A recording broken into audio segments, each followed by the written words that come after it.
आज অনলাইন ক্লাসে আমরা আলোচনা করব তোমাদের দশম শ্রেণীর এবিটিএ টেস্ট পেপারের 171 পৃষ্ঠা আর 189 পৃষ্ঠার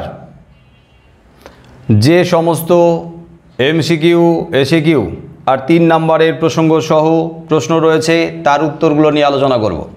প্রশ্ন আর উত্তর নিয়ে আলোচনা হবে এবিটিএ টেস্ট পেপার 2020 আর 21 সালের पेज नम्बर 171 और 189 171। तो आगे मतोई निजेराई प्रश्नगुलो पढ़बे पर उत्तर किन्तु निजेदेरई दिते हबे। ताहले 171 पृष्ठाय प्रथम जे प्रश्नटा आछे सेटा पढ़बे आयुष। पढ़ो। क्रमश ओ कथाटा छड़िए पड़लो एखाने कोन कथार कथा बला हयेछे? क्रमश ओ कथाटाও ছড়িয়ে পড়লো বা ছড়িয়ে পড়ে, কোন কথাটা ছড়িয়ে পড়ে বলো? কারেকশনের কথা। এবারে বলো তো কি কারেকশন?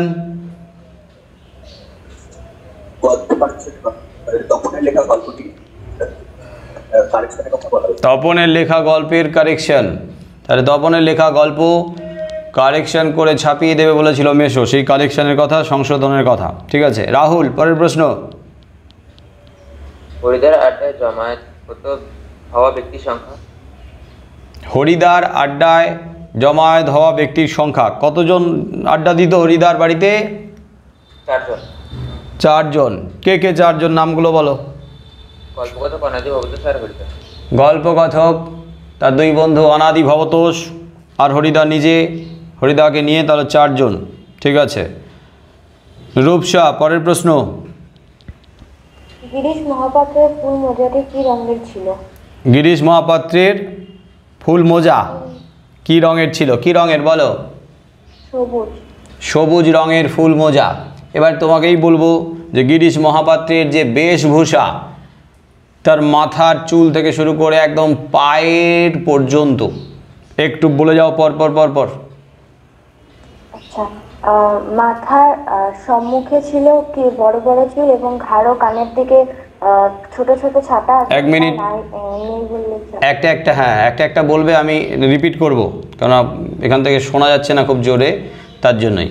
তাহলে মাথার চুল সামনের দিকে বড় বড়, কানের দিকে আর ঘাড়ের কাছে ছোট ছোট করে ছাটা, নেই বললেই চলে। ঠিক আছে তারপর? মাথায় চেরা সিঁথি। মাথায় চেরা সিঁথি। ওকে। অপর্যাপ্ত তৈলনিষিক্ত হলো কঠিন রুগ্ন।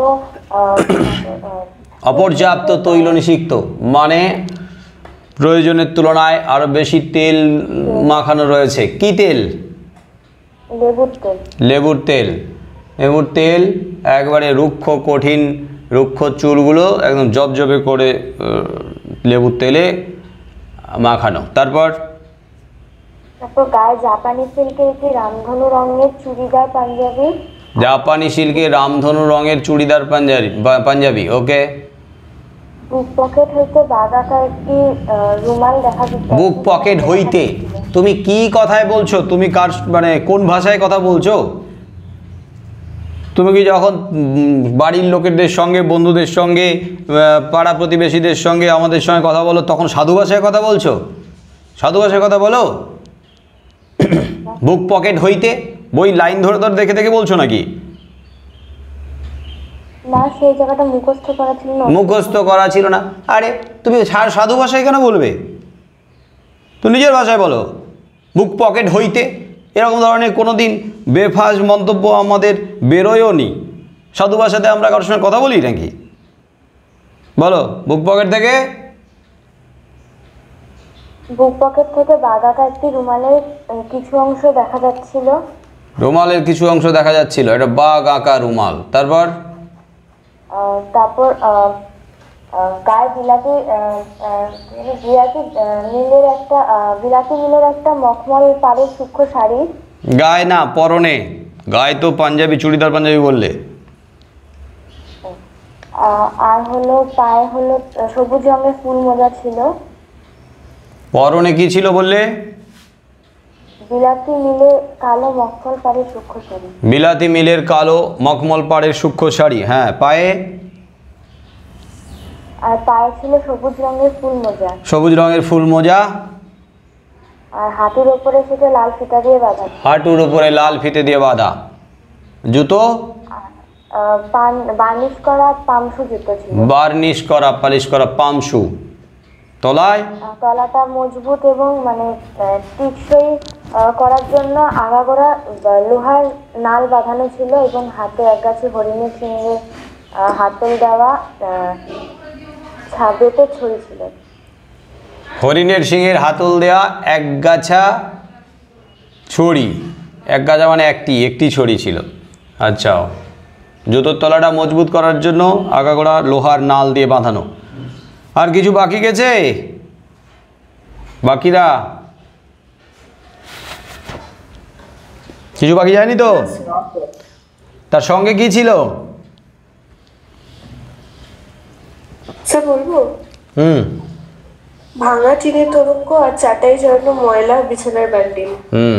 ভাঙা টিনের তোরঙ্গ আর চাটাই জড়ানো ময়লা বিছানার বান্ডিল। ঠিক আছে, শ্রীপর্ণা পরের প্রশ্ন পড়ো। কাল ভয়ঙ্করের বেশে কে আসে? কাল ভয়ঙ্করের বেশে কে আসছে? কে আসে? হ্যাঁ বলো। সুন্দর আসবে। কাল ভয়ঙ্করের বেশে সুন্দর আসছে। লাইনটা মুখস্থ আছে? ওই জায়গার লাইনটা কার মুখস্থ আছে? কাল ভয়ঙ্করের বেশে এবার ওই আসে সুন্দর। কাল ভয়ঙ্করের বেশে এবার ওই আসে সুন্দর। কাল ভয়ঙ্করের বেশে সুন্দর আসছে, প্রলয় উল্লাস কবিতার লাইন, কাজী নজরুল ইসলামের। শিউলি পরের প্রশ্ন।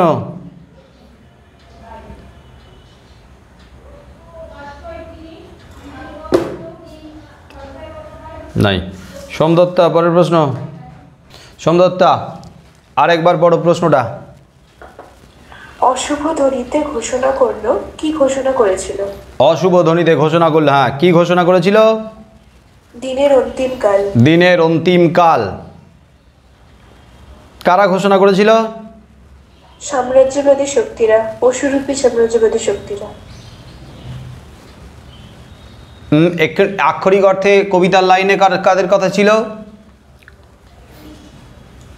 পশুরা ছিল। পশুরা।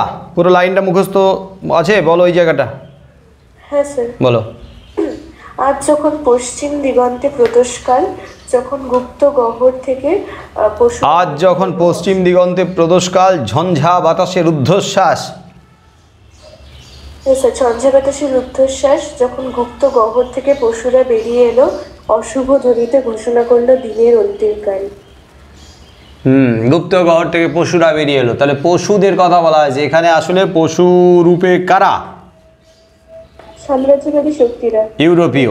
ইউরোপীয় সাম্রাজ্যবাদী শক্তিদের কথা বলা হয়েছে। তারাই দিনের অন্তিম কাল ঘোষণা করেছিল। ওকে, হ্যাঁ শিউলি বলো পরের প্রশ্ন।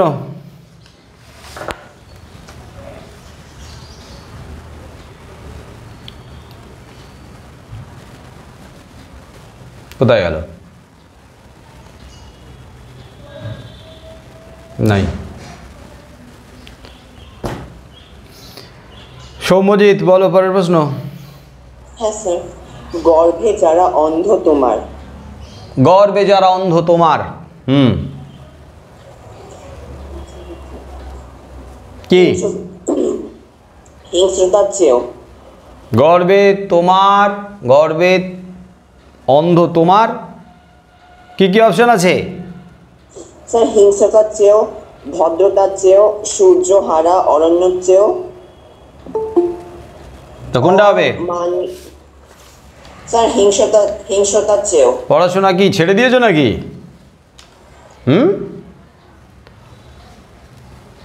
উত্তর কি হবে? কে পারবে? কবিতা মুখস্থ করতে বলেছিলাম। কবিতা মুখস্থ করতে বলেছিলাম। সৌম্যজিৎ, হ্যাঁ স্যার, কবিতা মুখস্থ করতে বলেছিলাম এবং ওই সময় সবার মুখস্থ হয়ে গিয়েছিল। কবিতা মুখস্থ না হলে এইরকমই হবে। এমনি এমনি তো বলিনি, এতদিনের অভিজ্ঞতা।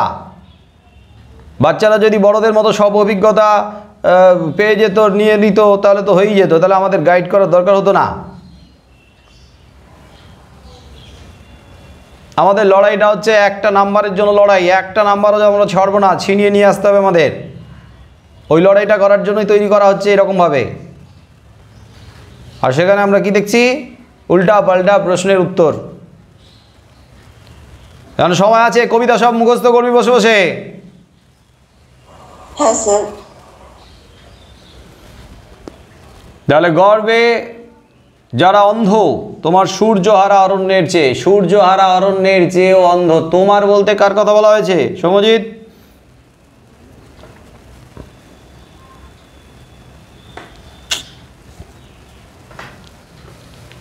কে পারবে? তোমার মানে কার কথা বলা হয়েছে? আফ্রিকা। আফ্রিকার কথা বলা হয়েছে। তোমার সূর্যহারা, আফ্রিকার সূর্যহারা অরণ্য, আফ্রিকার সূর্যহারা অরণ্য। সূর্যহারা বলতে কি বোঝানো হয়েছে? সূর্যের কিরণ সেখানে ঢোকে না, গভীর জঙ্গলের কারণে। গভীর জঙ্গলের মধ্যে দিনের বেলাতে সূর্যের আলো প্রবেশ করে না, তাই ছায়াচ্ছন্ন অন্ধকারাচ্ছন্ন, তাই সূর্যহারা অরণ্য, অন্ধকারাচ্ছন্ন অরণ্যের কথা বলা হয়েছে। আমিষা, এই নেশা পেয়েছি আমি শরৎদার কাছ থেকে। কোন নেশা? এই নেশা আমি পেয়েছি শরৎদার কাছ থেকে। হ্যাঁ, কোন নেশা? কোথাকার লাইন? হারিয়ে যাওয়া কালি কলম। হারিয়ে যাওয়া কালি কলম প্রবন্ধের। বলো কোন নেশা? ফাউন্টেন পেন সংগ্রহ। ফাউন্টেন পেনের নেশা, ফাউন্টেন পেন সংগ্রহের নেশা শরৎদার কাছ থেকে, মানে শরৎচন্দ্র চট্টোপাধ্যায়ের কাছ থেকে। কে পেয়েছিলেন? কবি পেয়েছিলেন, মানে শ্রীকান্ত। শ্রীকান্তের কি হারিয়ে যাওয়া কালি কলম ওটা একটা কবিতা? না স্যার, ওটা একটা গল্প। তাহলে কবি কোথা থেকে এলো? কবি তো কবিতা লেখে, তাহলে কি লিখবে? গল্প কথক। লেখক, লেখক প্রাবন্ধিক লেখক, গদ্য লিখেছেন। হ্যাঁ, লেখক সবাইকে বলা যায়, কিন্তু বিশেষ করে যদি তুমি যখন কবি বলে দিচ্ছ তখন কবিতার ক্ষেত্রে ইঙ্গিত করছে, বুঝতে পারছো? স্যার, সাহিত্যিক বলো, লেখক বলো, আর এটা তো নির্দিষ্ট করে প্রবন্ধ, তাই প্রাবন্ধিকও বলো, কিন্তু কবি বলো না। শ্রীকান্তের আসল নাম কি? নিখিল সরকার। নিখিল সরকার কিন্তু কবিতা লেখেননি, ঠিক আছে?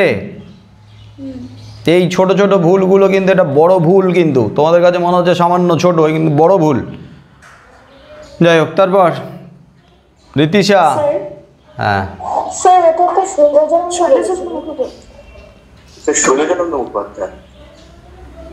এই নেশা আমি পেয়েছি শরৎদার কাছ থেকে, শৈলজানন্দ মুখোপাধ্যায় বলেছিলেন। হ্যাঁ, লেখক না, ঠিকই। শৈলজানন্দ মুখোপাধ্যায় বলেছিলেন যে তিনি নেশাটা পেয়েছেন, শৈলজানন্দ মুখোপাধ্যায় নেশা পেয়েছেন ফাউন্টেন পেনের নেশা, মানে সংগ্রহের নেশা, শরৎচন্দ্র চট্টোপাধ্যায়ের কাছ থেকে। হ্যাঁ, লেখকের কথা হবে না, ঠিক। রীতিশা বলো।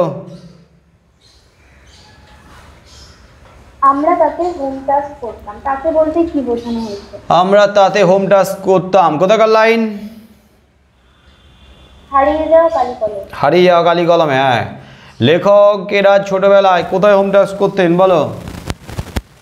কলা পাতায়। কলা পাতায়।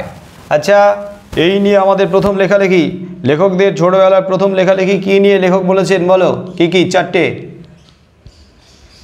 বাঁশের কলম, মাটির দোয়া। আবার বাঁশের কলম বলে? বাঁশের কঞ্চির কলম বলবে, বাঁশের কলম না। অত মোটা বাঁশ দিয়ে কলম বানাবে না, বাঁশের কঞ্চি দিয়ে বানাবে। বাঁশের কঞ্চি, বাঁশের কলম লেখা থাকলেও বলবে বাঁশের কঞ্চির কলম। আর কলা পাতা, মাটির দোয়া, আর ঘরে তৈরি কালি। বাঁশের কঞ্চির কলম, কলাপাতা, মাটির দোয়াত আর ঘরে তৈরি কালি, ঠিক আছে। সন্দীপন, হ্যাঁ স্যার। পরের প্রশ্ন বলো। সরস্বতী পুজোতে কাচের দোয়াতে কালির বদলে কি দেওয়া হয়? সরস্বতী পুজোতে কাচের দোয়াতে কালির বদলে কি দেওয়া হয়? কি দেওয়া হয়? দুধ। দুধ দেওয়া থাকে। এটা কোথাকার লাইন? এটা হারিয়ে যাওয়া কালি কলমে। হ্যাঁ, খাগের কলম আজকাল তো দেখা যায় না। কোথায় দেখা যায় একমাত্র বলা হয়েছে? সরস্বতী পুজোয়। সরস্বতী পুজোতে। কোয়েল হ্যাঁ স্যার। বলো। আমরা ফিরেছি দৌড়ে দৌড়ে, দৌড়ে দৌড়ে নিচে আন্ডারলাইন করা। আমরা ফিরেছি দৌড়ে দৌড়ে। দৌড়ে দৌড়ে কি? কারক বিভক্তি নির্ণয় করতে হবে তো? হ্যাঁ, বলো কি কারক? এটা হবে অধিকরণ কারকে এ বিভক্তি। দৌড়ে দৌড়ে অধিকরণ কারক এ বিভক্তি দৌড়ে দৌড়ে দৌড়ে মানে দরজায় কোথায় জায়গা বোঝাচ্ছে অধিকরণ কারক। দৌড় বাদ দিলে এ বিভক্তি দৌড় যোগে দৌড়ে। আর একই শব্দের পুনরাবৃত্তি তাকে কি বলা হয়? বিপসা। বিপসা, একই শব্দের পুনরাবৃত্তিকে বিপসা বলা হয়। এটা হচ্ছে অধিকরণে বিপসার উদাহরণ চাইলে এটাই দেবে। ঠিক আছে স্যার বলছিলাম কি স্যার, এটা যদি আমরা ধরি যে দৌড় থেকে দৌড়ে ফিরেছে, মানে এক দৌড় থেকে আরেক দৌড়ে, হ্যাঁ। সেটা অপাদান কারক হচ্ছে। না, ওই শেষেরটা ধরতে হবে সবসময়। যখন একটা দুটো যতগুলো পদে দাগ দেওয়া থাকুক না কেন, সব শেষের পদটার অর্থ কি প্রকাশ করছে ওটাকেই জোর দেবে কারকের ক্ষেত্রে। দৌড়ে, এই যে দৌড়ে এসে দাঁড়ালো, দৌড় থেকে দৌড়ে এখানে এসে অবস্থান। স্নিগ্ধতা, পরের প্রশ্ন। প্রশ্ন পড়ো। বাংলায় অকারক ড্যাশ। বাংলায় অকারক ড্যাশ। হ্যাঁ, অকারক কি কয় প্রকার? সম্বন্ধ পদ ড্যাশ, তারপর কর্তৃকারক ও আচ্ছা। সম্বন্ধ পদ। হ্যাঁ, বাংলায় অকারক, এখানে 4টে অপশন দেওয়া আছে, কোনটা হবে অকারক? হ্যাঁ, অকারক কোনটা তাহলে বললে? সম্বন্ধ পদ। সম্বন্ধ পদ। সম্বন্ধ পদ অকারক। অকারক কয় প্রকার হয়? দু প্রকার। দুই প্রকার। কি কি? একটা সম্বন্ধ পদ আর একটা সম্বোধন পদ। সম্বোধন পদ। ঠিক আছে, এবারে ওর সঙ্গে আরেকটা প্রশ্ন বলো তো। এই যে সম্বন্ধ পদ আর সম্বোধন পদ, এই দুটোকে অকারক বলা হয় কেন? কারণ এগুলোর সাথে ক্রিয়াপদের কোনো সম্পর্ক থাকে না। ক্রিয়াপদের সঙ্গে কোনো সম্পর্ক বা অন্যয় থাকে না, তাই এগুলো অকারক। ঠিক আছে, সুন্দর। অনিশ, হ্যাঁ স্যার, বলো। বজ্র শিখায় মশাল জেলে আসছে ভয়ঙ্কর। বজ্র শিখার মশাল জেলে আসছে ভয়ঙ্কর। প্রশ্ন কি? চিহ্নিত পদটি কোন কারকের উদাহরণ? ভয়ঙ্কর এসে ডাক দেওয়া। ভয়ঙ্কর কোন কারক, কোন বিভক্তি বলো তো? কর্তা কারকের শূন্য বিভক্তি। কর্তা কারক লিখবে না। ছোটদের বইতে কর্তা কারক কথাটা আছে ঠিকই, কিন্তু লিখবে কি? কর্তৃকারক। কি লিখবে? কারকে র বিভক্তি। কর্তৃকারক। কর্তৃ বানান ক, তয়রে ব্রি। কর্তৃকারকে আসছে ভয়ঙ্কর। ভয়ঙ্কর তো মূল শব্দ, এটা থেকে তো ভাঙা যায় না, ভয়ঙ্করটাই মূল গোটা। তাহলে কি বিভক্তি আছে? র বিভক্তি। কি বিভক্তি? র। র বাদ দিলে কি পড়ে থাকে?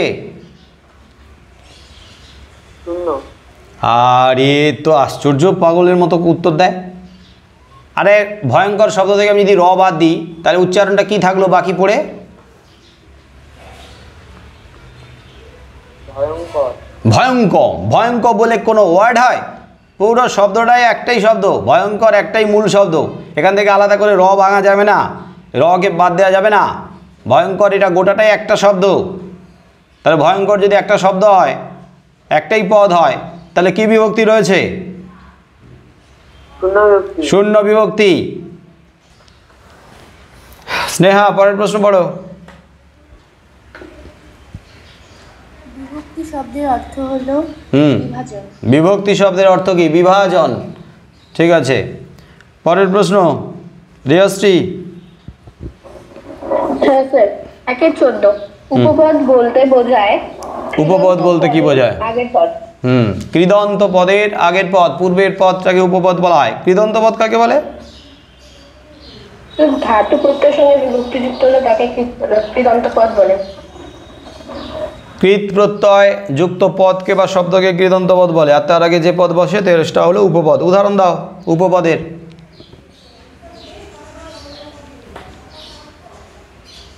উপপদের উদাহরণ দিব।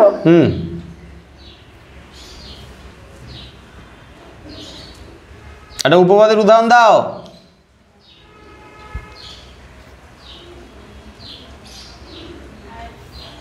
বারে একটা উপপদ তৎপুরুষ সমাসের উদাহরণ দাও তো। স্যার বলবো? না, রিয়াশ্রী কি হয়েছে? উপপদ তৎপুরুষ সমাসের উদাহরণ আসছে না কেন?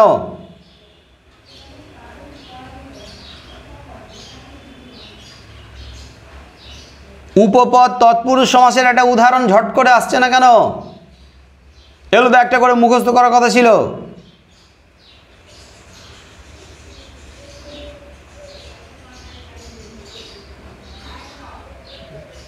খুব সুন্দর, খুব। মাইক বন্ধ কেন?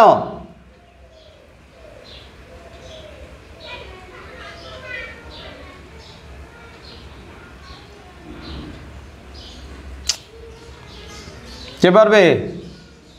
স্যার ইন্দ্রজিৎ। ইন্দ্রজিৎ। ইন্দ্রজিৎ। ইন্দ্রজিতের ব্যাস বাক্য কি? ইন্দ্রকে জয় করেছেন যিনি। ইন্দ্রকে জয় করেছেন যিনি। ইন্দ্রজিৎ যদি উপপদ তৎপুরুষ সমাস হয়, এর মধ্যে উপপদ কোনটা? উপপদ ইন্দ্র। উপপদটা ইন্দ্র, তাহলে কৃদন্ত পদ কোনটা? কৃদন্তপদ জিৎ। জিৎ। কৃদন্ত পদ জিৎ।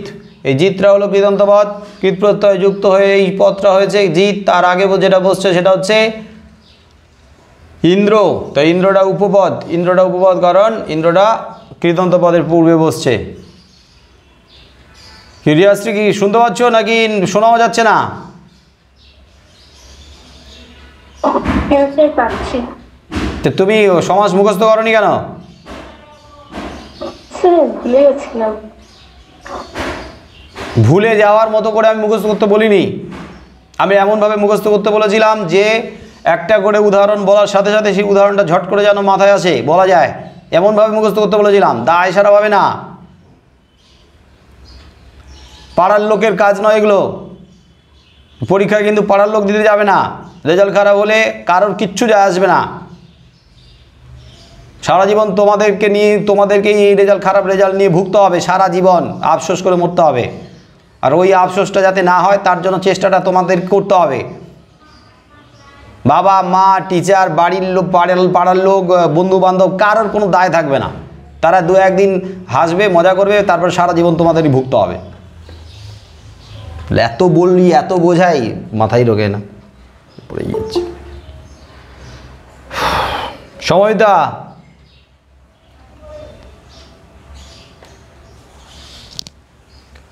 কই রে? নাই, আসে যায়। জোনাই না বলো। সুবর্ণলতা এর ব্যাস বাক্যটি হলো? সুবর্ণলতা ব্যাস বাক্য বলো। সুবর্ণ রূপলতা। সুবর্ণ রূপলতা। আর কিছু হবে? কে পারবে?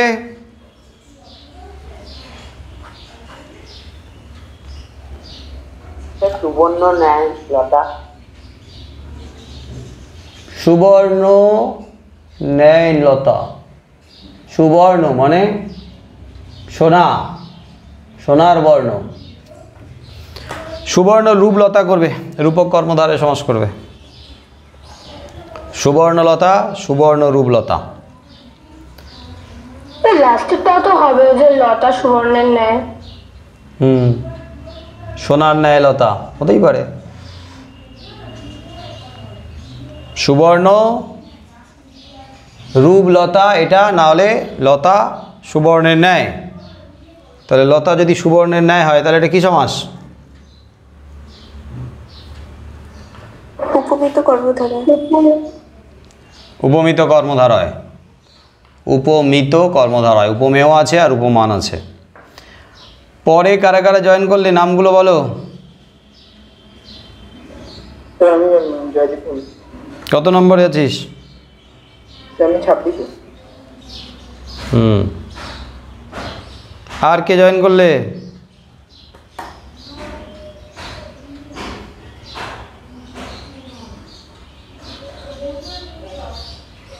এখানে আর কে আছো যাদের নাম আমি জিজ্ঞেস করিনি বা বলনি এখনো পর্যন্ত?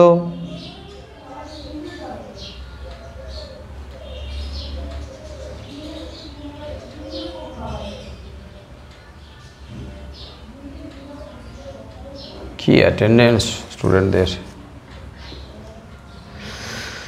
নে জয়দীপ বলতো পরের প্রশ্ন পড়।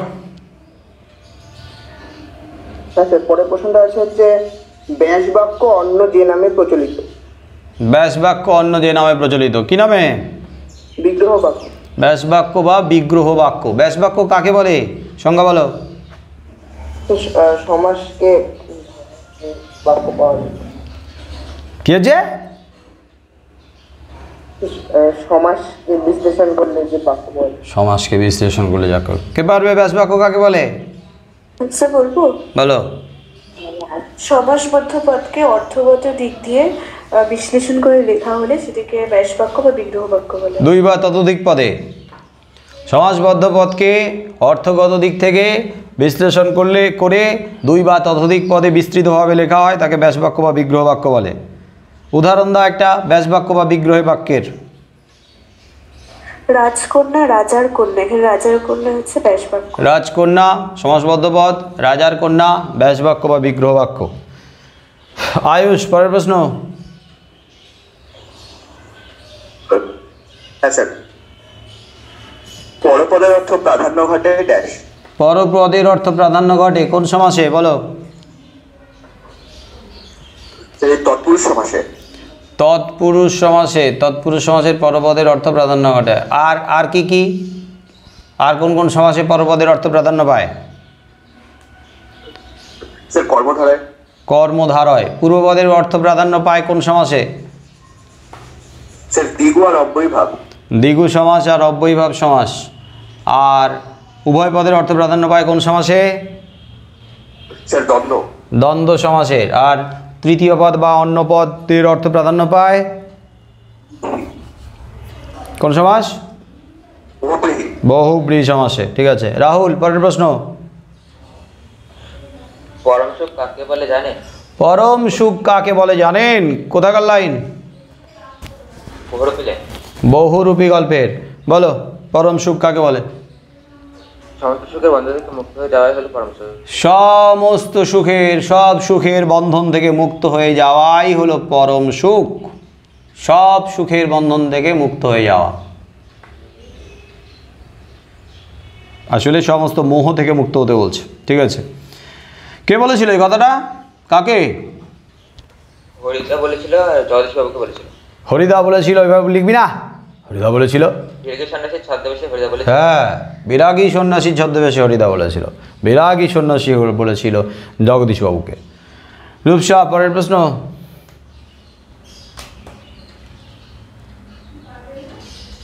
নাই আছে তো, কোথায় চলে গেছে রে?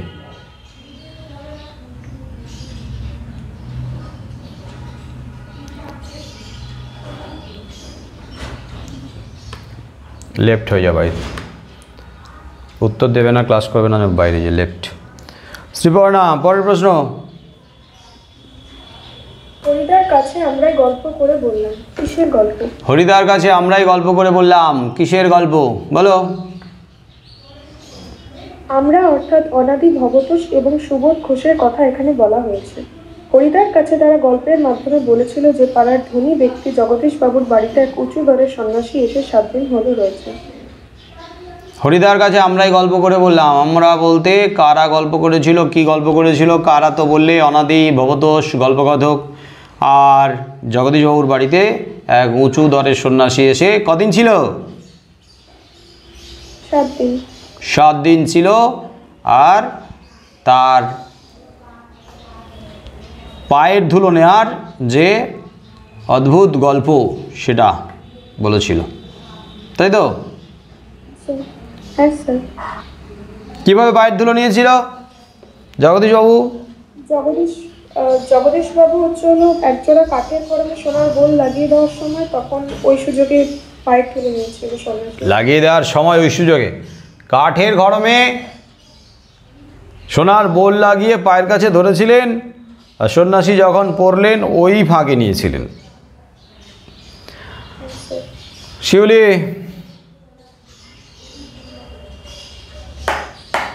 নাই। জয়দীপ, বলো।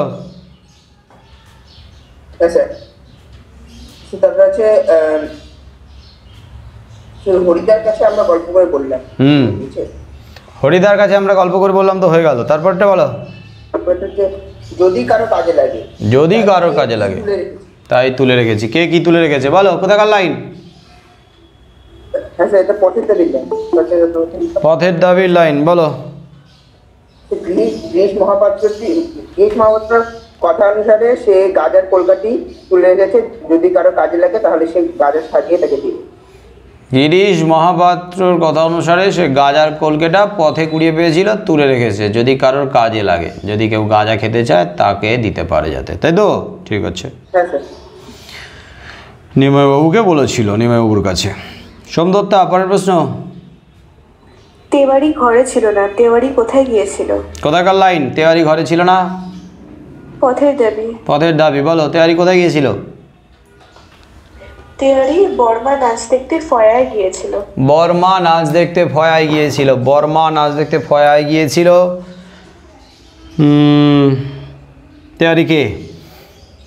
তেওয়ারি কে ছিল? হলো অপূর্ব পাচক। অপূর্বের বাড়ির পুরনো পাচক রান্নার ঠাকুর, যে অপূর্বের কাছে এসে থেকেছিল রেঙ্গুনে। রূপসা আছে?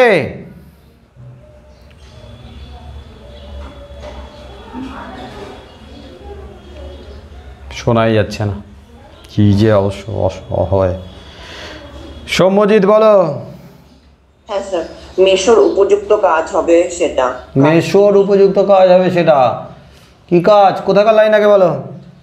স্যার জ্ঞানচক্ষু। জ্ঞানচক্ষু। বলো, মেশোর উপযুক্ত কাজ কোনটা হবে? তপনে লেখা গল্পটি ছাপিয়ে দেওয়া। তপনে লেখা গল্পটি ছাপিয়ে দেওয়ার ব্যবস্থা করা, এটা মেশোর উপযুক্ত কাজ হবে। কে বলেছিল? ছোট মাসি। ছোট মাসি কার? আমার না তোমার? তপনের। তপনের। অমিশা, পরের প্রশ্ন। চিরচিহ্ন দিয়ে গেল, চিরচিহ্ন বলতে হায় রে, বাংলার ऐसी की तैसी কি চিরচিহ্ন বলে? চিরচিহ্ন, চিরকাল ব্যাপী চিহ্ন, চিরকাল ধরে, চিরকাল, চিরচিহ্ন। ব্যর্থ আমি বাংলা পড়ানো। বলো আবার প্রশ্ন। বলতে কি বোঝানো হয়েছে? চিরচিহ্ন বলতে সাম্রাজ্যবাদী ইউরোপীয় রাষ্ট্রগুলি সেই অপমানের চিহ্নকে চিরস্থায়ী করে দিয়ে গেছে লোভী, হিংস্র, বর্বর সাম্রাজ্যবাদী শক্তিগুলিকে। কি বললে? আবার বলো। চিরচিহ্ন বলতে সাম্রাজ্যবাদী ইউরোপীয় রাষ্ট্রগুলি সেই অপমানের চিহ্নকে চিরস্থায়ী করে দিয়ে গেছে। কোথায় করে দিয়ে গেছে? কোথায় করে দিয়ে গেছে চিরস্থায়ী? সাম্রাজ্যবাদী শক্তিগুলিকে। আরে কোথায় রেখে দিয়ে গেছে চিহ্নটা? সাম্রাজ্যবাদী শক্তিগুলো কোথাও তো এসেছিল, এসে তো সেখানে অত্যাচার করেছে, শোষণ করেছে, তাদেরকে পদানত করেছে, তারপরে তো সেইখানে একটা চিরকালের জন্য চিহ্ন রেখে দিয়ে গেছে, ক্ষত চিহ্ন, আঘাত, নৃশংসতার, অমানবিকতার চিহ্ন রেখে দিয়ে গেছে। কোথায় রেখে দিয়ে গেছে তাহলে? সাম্রাজ্যতে।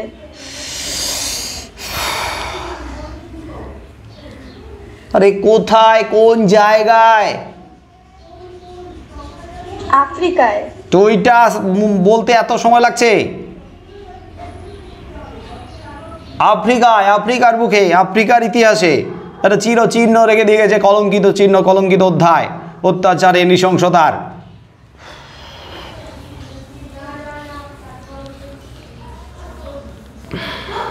কে বললো এখন? রিতিশা না আমিশা? স্যার আমিশা। দুইজন শাহ। এবারে বলো রিতিশা।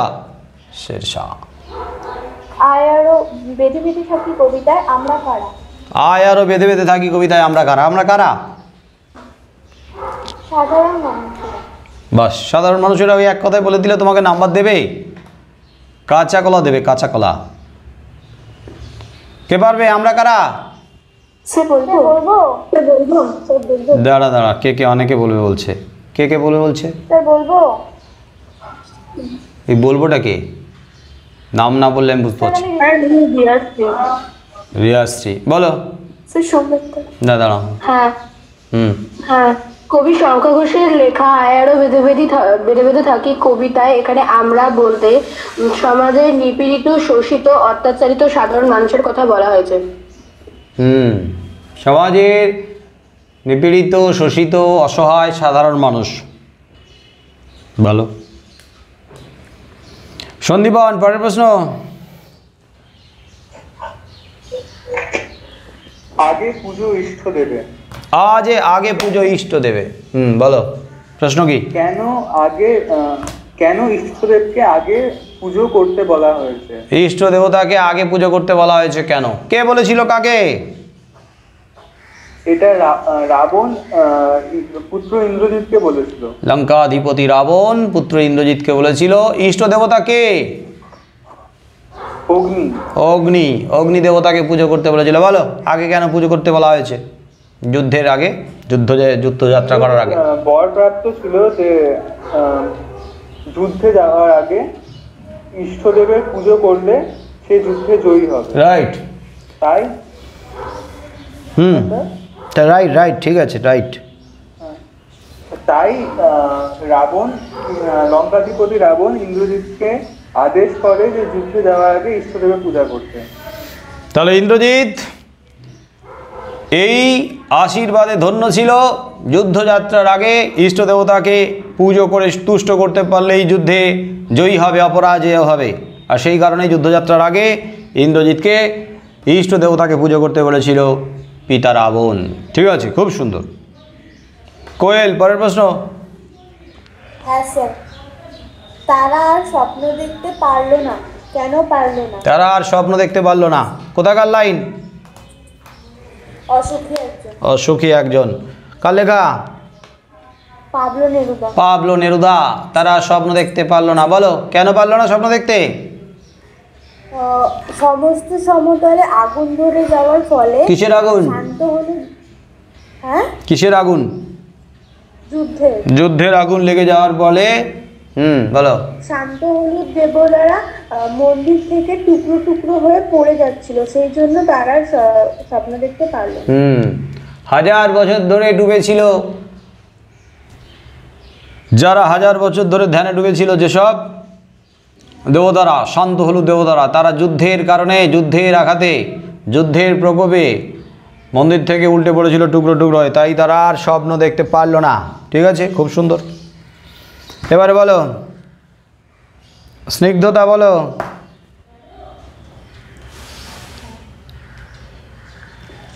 দিগম্বরের জটায় কি হাসে? দিগম্বরের জটায় হাসে, কি হাসে?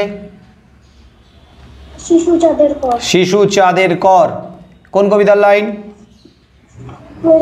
প্রলয় উল্লাস। কার লেখা? কাজী নজরুল ইসলাম। দিগম্বর বলতে কাকে বোঝানো হয়েছে?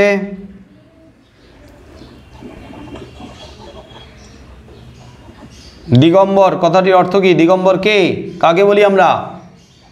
মহাকাল শিব। মহাকাল শিব, মহাদেব শিব। আচ্ছা, দিগম্বরের জটায় শিশু চাঁদের কর। এখানে দিগম্বর বলতে কার কথা বোঝানো হয়েছে? না, শিব মহাদেব। কিন্তু তার রূপকে, তার আড়ালে আসলে কাদের কথা বোঝানো হয়েছে?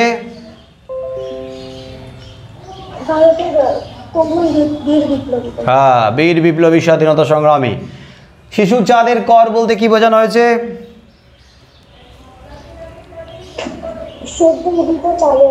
সদ্য উদিত চাঁদের আলো। ঠিক আছে, কিন্তু তার আড়ালে আসলে কার কথা বলা হয়েছে বা কিসের কথা বলা হয়েছে?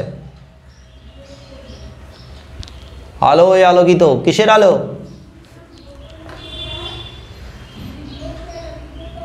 কে পারবে? কিসের আলো? স্বাধীনতার আলো। এটুকুই তো। অনিশ, বলো। পুকুরে তা ফেলে দিয়ে আসতাম। পুকুরে তা ফেলে দিয়ে আসতাম। হ্যাঁ, কোথাকার লাইন? পুকুরে ফেলা হতো। স্যার, হারিয়ে যাওয়া কালি কলম। হারিয়ে যাওয়া কালি কলম প্রবন্ধের লাইন। পুকুরে তা ফেলে দিয়ে আসতাম। বলো কারা কি ফেলে দিয়ে আসতো আর কেন ফেলে দিয়ে আসতো? বলো কারা? পড়ুয়ারা। পড়ুয়ারা বলতে কি? তোমরা না। কোন পড়ুয়ারা? কবি। কবি বলে আবার একটু আগে বোঝালাম, কবি লেখা যাবে না।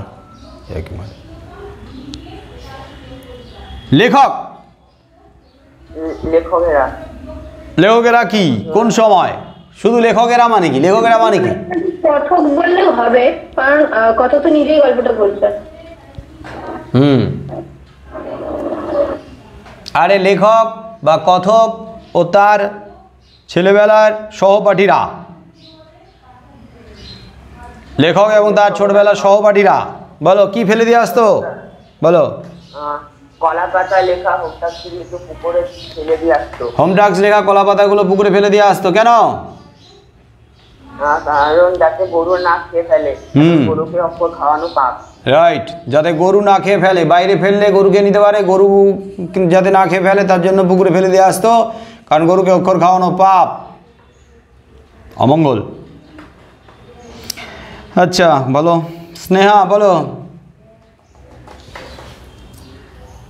নিবের কলম কিভাবে ঘাতকের ভূমিকা নিয়েছিল? নিবের কলম কিভাবে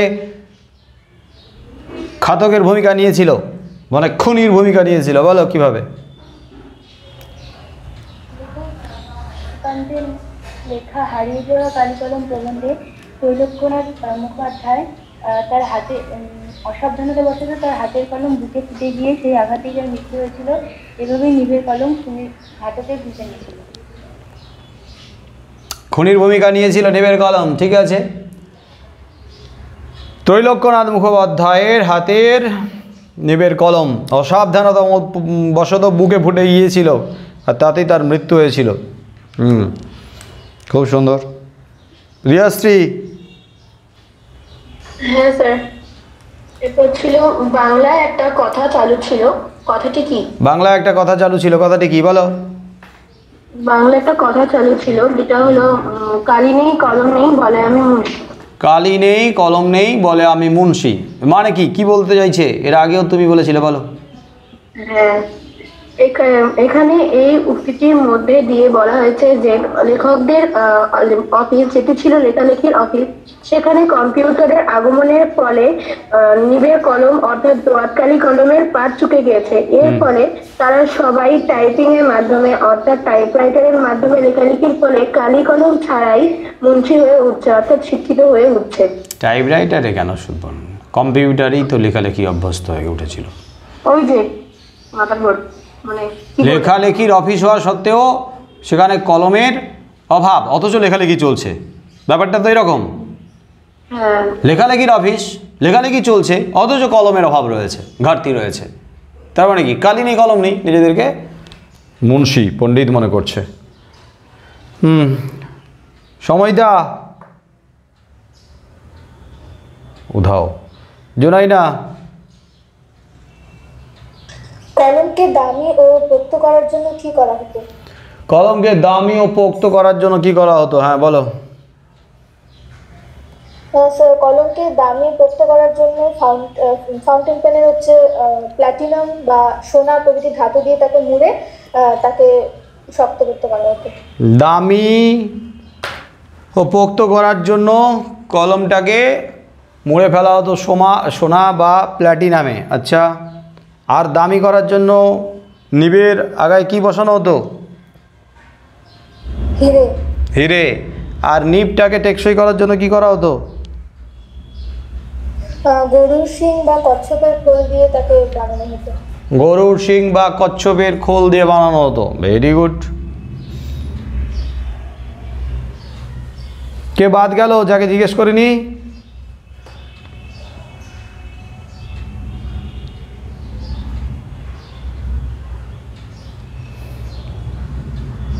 পরের প্রশ্ন বলো আয়ুষ। অকারক কাকে বলে? অকারক কাকে বলে? কাকে বলে? বাক্যে যে পদের সাথে ক্রিয়াপদের কোনো অন্যয়নের সম্পর্ক থাকে না তাকে বলা হয় অকারক। বাক্যের ক্রিয়াপদের সঙ্গে যেসব পদের অন্যয় বা সম্পর্ক থাকে না তাকে অকারক বলে। একটু আগে হলো। অকারক কয় প্রকার? দুই প্রকার। কি কি? সম্বন্ধ পদ আর সম্বোধন পদ। সম্বন্ধ পদ আর সম্বোধন পদ, ঠিক আছে। রাহুল বলো। সমধাতুজ কর্মকারক উদাহরণ দিয়ে বুঝিয়ে দাও। সমধাতুজ কর্মকারক উদাহরণ দিয়ে বুঝিয়ে দাও। বলো সমধাতুজ কর্ম। বাজিয়ে বাজনা বাজায়, এক্ষেত্রে বাজনাটা হলো সমধাতুজ কর্ম। বাজিয়ে বাজনা বাজায় কর্ম হলো কি দিয়ে প্রশ্ন করে? কি বাজায়? বাজনা। বাজনাটা কর্ম, তাহলে সমধাতুজ কর্ম বাজনা। বাজনাকে সমধাতুজ কর্ম বলা হচ্ছে কেন? কারণ এক্ষেত্রে বাক্যের ক্রিয়াপদ যে ধাতু থেকে নিষ্পন্ন হয়েছে ঠিক সেই ধাতুটার থেকেই কর্মটাও নিষ্পন্ন হয়েছে। বাক্যের ক্রিয়াপদ যে ধাতু থেকে নিষ্পন্ন হয়েছে ওই একই ধাতু থেকে কর্মটাও নিষ্পন্ন হয়েছে, তাই এটা সমধাতুজ কর্ম। তাহলে এই বাক্যের সমধাতুজ কর্ম বললে বাজনাটা লিখতে হবে। সমধাতুজ কর্তা বললে কোনটা দাগ দেবে? বাজিয়ে। বাজিয়ে। সমধাতুজ ক্রিয়া বললে কোনটাতে দাগ দিয়ে লিখবে? বাজায়। বাজায়। তিনটে পদ্ধতি আমি করতে বলেছিলাম, আন্ডারলাইন করবে, বাক্যের শেষে ব্র্যাকেটে রাখবে, আবার নির্দিষ্ট করে লিখে দেবে যে এটা সমধাতুজ কর্ম। ঠিক আছে রূপসা, পরের প্রশ্ন। শব্দ বিভক্তি কাকে বলে উদাহরণ দাও। শব্দ বিভক্তি কাকে বলে উদাহরণ দাও, বলো কাকে বলে? শব্দের শেষে যদি কোনো বর্ণ বা বর্ণ সমষ্টি যুক্ত হয়ে পদের সংখ্যা বৃদ্ধি করে এবং কারো সৃষ্টি করে, সেই সমস্ত বর্ণকে বলা হয় বর্ণ বা বর্ণ সমষ্টিকে বলা হয় শব্দ বিভক্তি। যেমন বর্ণ বা বর্ণ সমষ্টিকে এখানে বলার দরকার নেই, এখানে হচ্ছে বিভক্তি। আমাকে তো বলেই দিয়েছে বিভক্তি, আমি কোনটা বিভক্তি সেটা বলবো না, আমি বলবো বিভক্তিটার পরে সেই বিভক্তিটা কোথায় বসলো, সেটা কি করলো। শব্দ বিভক্তি, তাহলে যে বর্ণ বা বর্ণ সমষ্টি না বলে যে বিভক্তি বলবে। যদি বলতো বিভক্তি কাকে বলে, তখন যে বর্ণ বা বর্ণ সমষ্টি। আর শব্দ বিভক্তি, তাহলে যে বিভক্তি কার পরে বসে, কার শেষে বসে, কার শেষে যুক্ত হয়। শব্দ বিভক্তি কার শেষে যুক্ত হবে, ধাতু না শব্দের শেষে, বলো?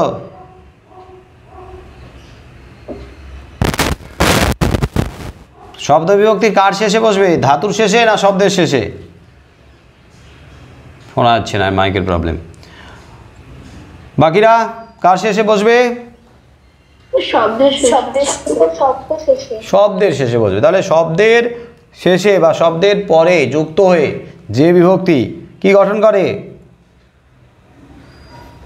পদ গঠন করে, তাকেই শব্দ বিভক্তি বলে।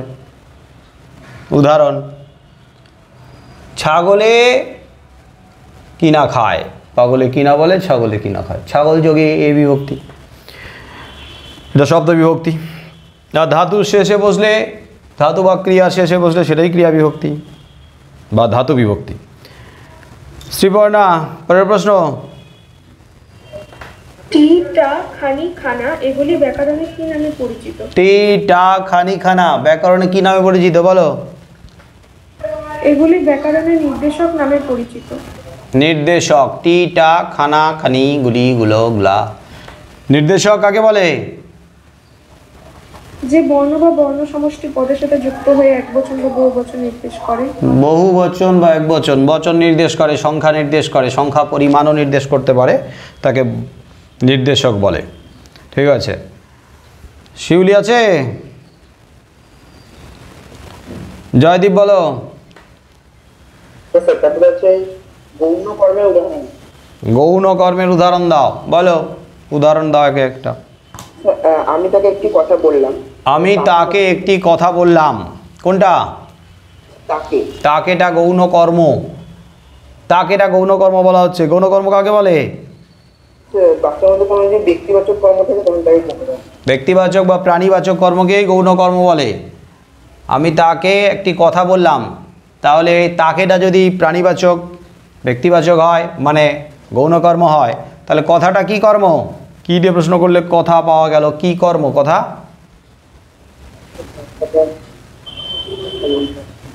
হ্যাঁ, মুখ্য কর্ম। মুখ্য কর্ম কাকে বলে? যেটা বাক্যের মধ্যে প্রধান কর্ম থাকে। বস্তুবাচক বা অপ্রাণীবাচক যে কর্ম তাকেই মুখ্য কর্ম বলা হয়। ঠিক আছে, সোমদত্তা, পরের প্রশ্ন।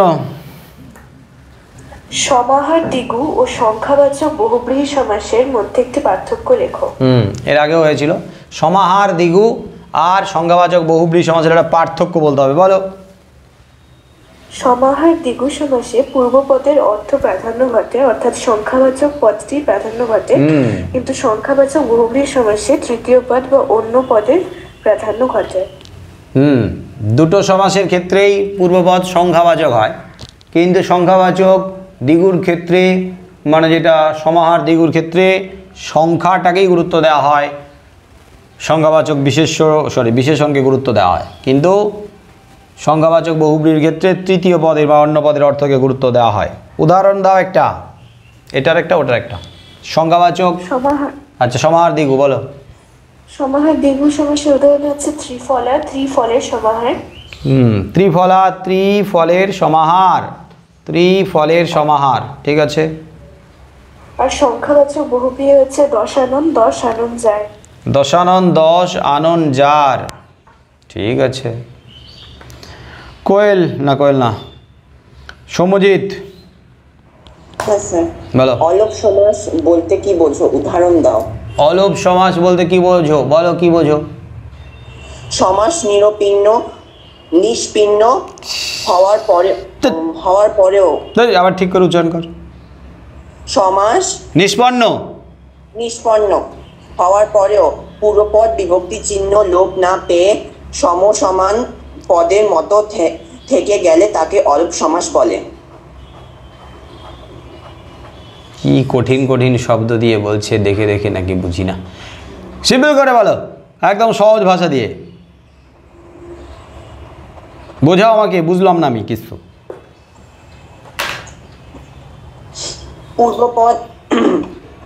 পূর্বপদ বিভক্তি চিহ্ন লোপ না পেয়ে। আরে কি পূর্বপদ বিভক্তি চিহ্ন লোপ না পেয়ে? পূর্বপদ থেকে বিভক্তি চিহ্ন লোপ পাবে কোথা থেকে? পূর্বপদ থেকে সাধারণত লোপ পায়, তাহলে এখানে পূর্বপদ থেকে লোপ পাবে না। এবার সহজ কথায় পাতি কথায় বল, জটিল কুটিল করে ভাবে আর বলে ভাষাটি। যে সমাসের ক্ষেত্রে পূর্বপদ থেকে বিভক্তি চিহ্ন লোপ পায় না, লুপ্ত হয় না, বিভক্তি চিহ্ন থেকে যায়, অলপ সমাস বলে। উদাহরণ বলো একটা। মনের মানুষ। মনের মন যোগের বিভক্তি চিহ্ন আছে, থেকেই গেছে। ব্যাস বাক্যে যেটা আছে সেটা সমাসবদ্ধ পদের থেকে গেছে। অলপ সমাস কয় প্রকার, মানে কোন কোন সমাসের ক্ষেত্রে অলপ সমাস হয়?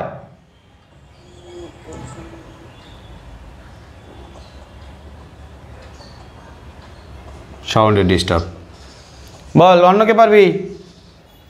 তৎপুরুষ, দ্বন্দ্ব আর বহুব্রীহি। তিনটে অলপ তৎপুরুষ, অলপ দ্বন্দ্ব, অলপ বহুব্রীহি। আমিষা, একটি নিত্য সমাসের উদাহরণ দাও। এটি নিত্য সমাসের উদাহরণ দাও, বলো। কাঁচকলা, কাঁচা যে কলা। কাঁচকলা, কাঁচা যে কলা না, কাঁচকলা একই। কাঁচা কলাকে কাঁচকলা বলে না। সব কলাই তো পাকার আগে কাঁচা থাকে, তাই যে কোনো কাঁচা কলাকে কি কাঁচকলা বলি? বলো তো। কাঁচকলা, কাঁচা যে কলা, কি করে তুমি বলতে পারো? কাঁচকলা, এর ব্যাসবাক্য যা সমাসবদ্ধ পদ তাই। আর একটা হয় উদাহরণ, আর একটা টাইপের হয় দেশান্তর অন্য দেশ, দ্বীপান্তর অন্য দ্বীপ, এইগুলো হয়।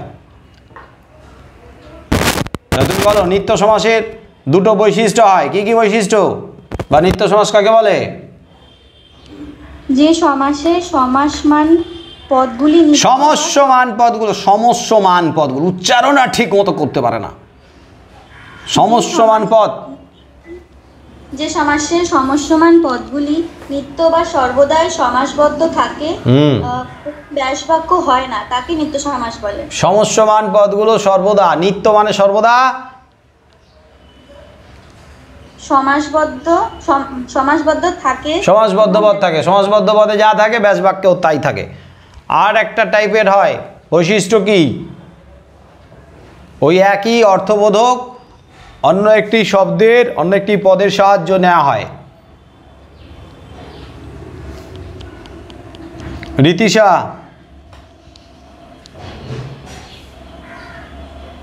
চরণ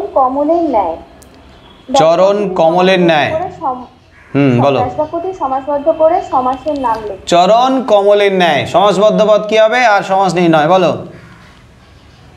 চরণ কমল উপমিত কর্মধারা। চরণ কমলের ন্যায়, চরণ কমল উপমিত কর্মধারয় সমাস, ঠিক আছে।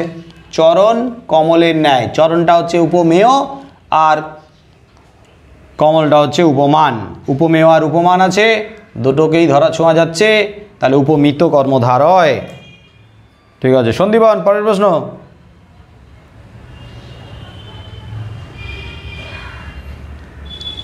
হ্যাঁ স্যার, বাক্যাশ্রয় সমাসের একটি উদাহরণ দাও। বাক্যাশ্রয়ী সমাসের উদাহরণ দাও, বলো। হঠাৎ চমকে যাওয়া। হঠাৎ চমকে যাওয়া, বলো ব্যাস বাক্য। স্যার এটা না কোনো ব্যাস বাক্য ছিল না। তাহলে এটা ছেড়ে দিয়ে অন্য একটা উদাহরণ বলো। চক্ষু অপারেশন শিবির। চক্ষু অপারেশন শিবির, বলো। চক্ষু অপারেশনের জন্য আয়োজিত শিবির। চক্ষু অপারেশনের জন্য আয়োজিত শিবির, ঠিক আছে। আর ব্যাস বাক্যে, বাক্যাশ্রয়ী সমাসের ক্ষেত্রে ব্যাস বাক্যে একটা বাক্যের অর্থ প্রকাশ করে বা প্রকাশ পায়, ঠিক আছে। কোয়েল, পরের প্রশ্ন।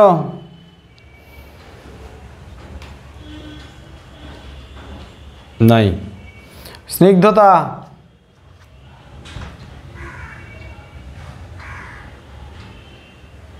নাই। আছে, বলো। দয়ার সাগর কে কাকে গেল এ কথা বলেছিল। দয়ার সাগর কে কাকে কেন বলেছিল, কোথাকার লাইন? পথের দাবি। দয়ার সাগর কে বলেছিল? নিমাই বাবু। না, কে বলেছিল? জগদীশ বাবু। জগদীশ বাবু। পুরো লাইনটা কি বলেছিল? দয়ার সাগর নিজে গাছে খাইনি অন্যকে। হ্যাঁ, নিজে খাই না অন্যকে সেজে দিই। মিথ্যেবাদী কোথাকার? তাহলে দয়ার সাগর, নিজে খাই না অন্যকে সেজে দিই, মিথ্যেবাদী। এই কথাগুলো বলেছিল জগদীশ বাবু। স্নিগ্ধতা, জগদীশ বাবু কাকে বলেছিল? সব্যসাচী মল্লিকের বেশধারী গিরিশ মহাপাত্রকে। সব্যসাচী মল্লিকের বেশধারী না, উল্টো হয়ে গেল। গিরিশ মহাপাত্রের বেশধারী সব্যসাচী মল্লিক। গিরিশ মহাপাত্রকে বলেছিল। কেন বলেছিল?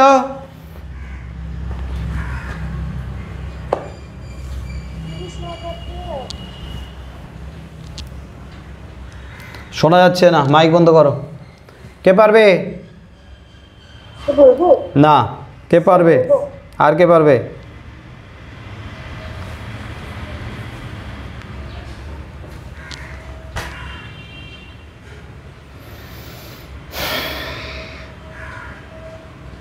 বলো সমদত্তা। গিরিশ মহাপাত্র বলেছিল যে সে রাস্তায় গাজার কলকেটি তুলে রেখেছে যদি কখনো কারো কাজে লাগে সেই জন্য। আবার তার কোনো ইয়ার বন্ধু যদি কখনো তাকে সেজে দিতে বলে সে তাদের সেজেও দেয়, কিন্তু কখনো নিজে খায় না। এই কারণেই জগদীশবাবু এ কথাটি বলেছিল। ঠিক। ইয়ার বন্ধুরা যদি সেজে টেজে দিতে বলে তাহলেই সেজে দেয়, আর পথে কুড়িয়ে পেয়েছিল তুলে রেখেছে যদি কারোর কাজে লাগে। তো এই কথাগুলো যেহেতু সত্যি হতে পারে না, সম্পূর্ণ বানানো, এটা জগদীশবাবু বুঝেছিল বলেই তাকে মিথ্যেবাদী, দয়ার সাগর, এই সমস্ত কথাগুলো বলেছিল। অনেশ, বলো। শুধু এই দুঃখের মুহূর্তে গভীরভাবে সংকল্প করে তখন কোন দুঃখের মুহূর্তের কথা বলা হয়েছে? শুধু এই দুঃখের মুহূর্তে গভীরভাবে সংকল্প করে তপন, কোথাকার লাইন? জ্ঞানচক্ষু, বলো। গভীরভাবে তপন কি সংকল্প করেছিল? কোন দুঃখের মুহূর্তের কথা বলা? ও আচ্ছা, কোন দুঃখের মুহূর্তে সংকল্প করেছিল, বলো। কোন দুঃখের মুহূর্ত তপনের জীবনে? তপনের লেখা গল্পটি যখন প্রকাশিত হয় তখন সে গল্পটি যখন বাড়িতে পড়ে তখন সে পড়ে বুঝতে পায় যে তার গল্পটি তার লেখক মেশো আগাগোড়া কারেকশন করে সম্পূর্ণ বদলে দিয়েছে।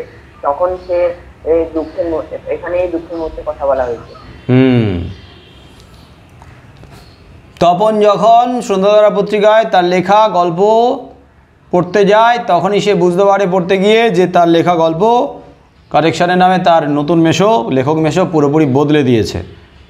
ওই মুহূর্তের কথা বলা হয়েছে, ওই সময়ের ওই মুহূর্তের কথাটা বলা হয়েছে। আচ্ছা বলো তো, ওই দুঃখের মুহূর্তে গভীরভাবে কি সংকল্প করেছিল তপন? সংকল্পটা কি করেছিল?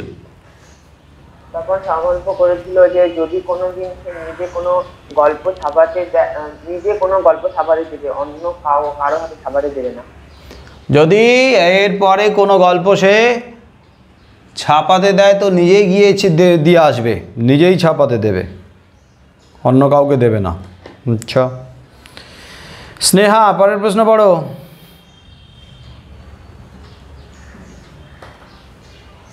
নাই নাকি?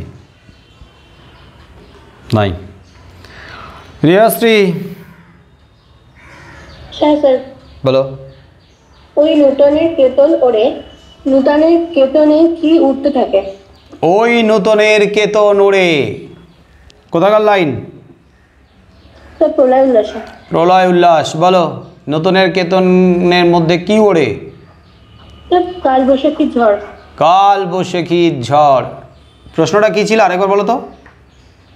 নূতনের কেতনে কি উঠতে থাকে? স্যার এটা কেতনে কি উঠতে থাকে? নূতনের কেতনে কি উঠতে থাকে, আসলে কাল বৈশাখীর ঝড়ের মধ্যে কি উঠতে থাকে এটাই হতো প্রশ্ন। কাল বৈশাখীর উল্টো হয়ে গেছে। কাল বৈশাখীর ঝড়ের মধ্যে তাহলে কি উঠতে থাকে? কালবৈশাখী ঝড়ের মধ্যে নূতনের কেতন উঠতে থাকে। নূতনের কেতন, নূতনের পতাকা উঠতে থাকে। কালবৈশাখীর ঝড়ের মধ্যে যেমন ধ্বংসাত্মক রূপ রয়েছে, কিন্তু সেই ধ্বংস প্রলয়ের আড়ালে রয়েছে নূতনের কেতন। ও পরের পার্ট আছে, এটা কি 3 নম্বরের? হ্যাঁ 3 নম্বরেরটা তো আমি বুঝিনি, আমাকে বলেই নি কেউ 3 নম্বরের চলছে, তাহলে তো প্রসঙ্গগুলো বলতে হতো। হ্যাঁ পরের পার্ট কি আছে? তারপর উক্তিটির মর্মার্থ কি? বলো, মর্মার্থ বোঝাও। নূতনের কেতন ওড়ে কালবৈশাখীর ঝড়ের মধ্যে, বলো কি বলতে চাইছে। হ্যাঁ এখানে বিদ্রোহী কবি কাজী নজরুল ইসলাম নূতনের কেতনের মধ্যে দিয়ে বোঝাতে চেয়েছেন যে পরাধীনতার বন্ধন থেকে মুক্তির দিন আসবে। আগে আগে আগে আগে আগে আগে কালবৈশাখী ঝড়ের কথা বলবে, নতুনের কেতনের কথা বলবে, তারপরে তুলনাটা করবে, বলো। হ্যাঁ এখানে বিদ্রোহী কবি কাজী নজরুল ইসলাম বোঝাতে চেয়েছেন যে ধ্বংসরূপী কালবৈশাখীর ঝড়ের মধ্যে দিয়ে নূতনের কেতন ওড়ার মাঝে পরাধীনতার বন্ধন থেকে ভারত একদিন ঔপনিবেশিক বন্ধন থেকে মুক্তি হবে এবং সেই দিন খুবই আসন্ন। কালবৈশাখী ঝড় তার ভয়ঙ্কর রূপ বা ধ্বংসাত্মক রূপ, প্রলয় রূপটার কথা বলবে, তার আড়ালে এই নতুনের কেতন উঠছে। মানে কালবৈশাখীর ঝড় যখন কেটে যাবে, যখন প্রলয় ধ্বংস যখন শেষ হবে, তখন কিন্তু নতুনের সৃষ্টি হবে। ঠিক এখানেও তাই, দীর্ঘকালের পরাধীনতা, অন্ধকার, জরাজীর্ণতা, পাপ, কলুষতা, এগুলোকে সব কিছুকে নাশ করে ধুয়ে মুছে ঘুচিয়ে দিয়ে নতুনের কেতন উড়বে বা ওড়াবে বীর বিপ্লবীরা, স্বাধীনতার কেতন। সময় তো নেই, জুনাইয়েনা বলো। ধিক মোড়ে, মোড়ে বলতে কাকে বোঝানো হয়েছে? ধিক মোড়ে, হা ধিক মোড়ে, কোথাকার লাইন? অভিষেক কাব্যাংশের লাইন। অভিষেক কাব্যাংশের লাইন, বলো। কে কাকে ধিক্কার দিয়েছিল? এখানে রাবণপুত্র ইন্দ্রজিৎ নিজেকেই মোড়ে বলে ধিক্কার, রাইট। দিয়েছিল। মোরে মানে আমারে মানে নিজেকে, রাবণপুত্র ইন্দ্রজিৎ নিজেকে ধিক্কার দিয়েছিল। পরের প্রশ্ন কি আছে? কেন তিনি নিজেকে ধিক্কার জানিয়েছিলেন? রাইট, কেন তিনি নিজেকে ধিক্কার জানিয়েছিলেন, বলো। ইন্দ্রজিৎ যখন লঙ্কাপুরী সমগ্র লঙ্কাপুরীতে হচ্ছে যুদ্ধের ভয়াবহ পরিস্থিতি চলছে এবং বীর শ্রেষ্ঠরা বা বীরেরা পরপর মৃত্যুবরণ করছে, তো সেই সময় ইন্দ্রজিতের বামাদলের মাঝে প্রমোদ উদ্যানে প্রমোদ বিহার কখনোই কাম্য নয়। এই কারণে ইন্দ্রজিৎ এই কাজের কর্মের জন্য নিজেকে হচ্ছে ধিক্কার জানিয়েছেন।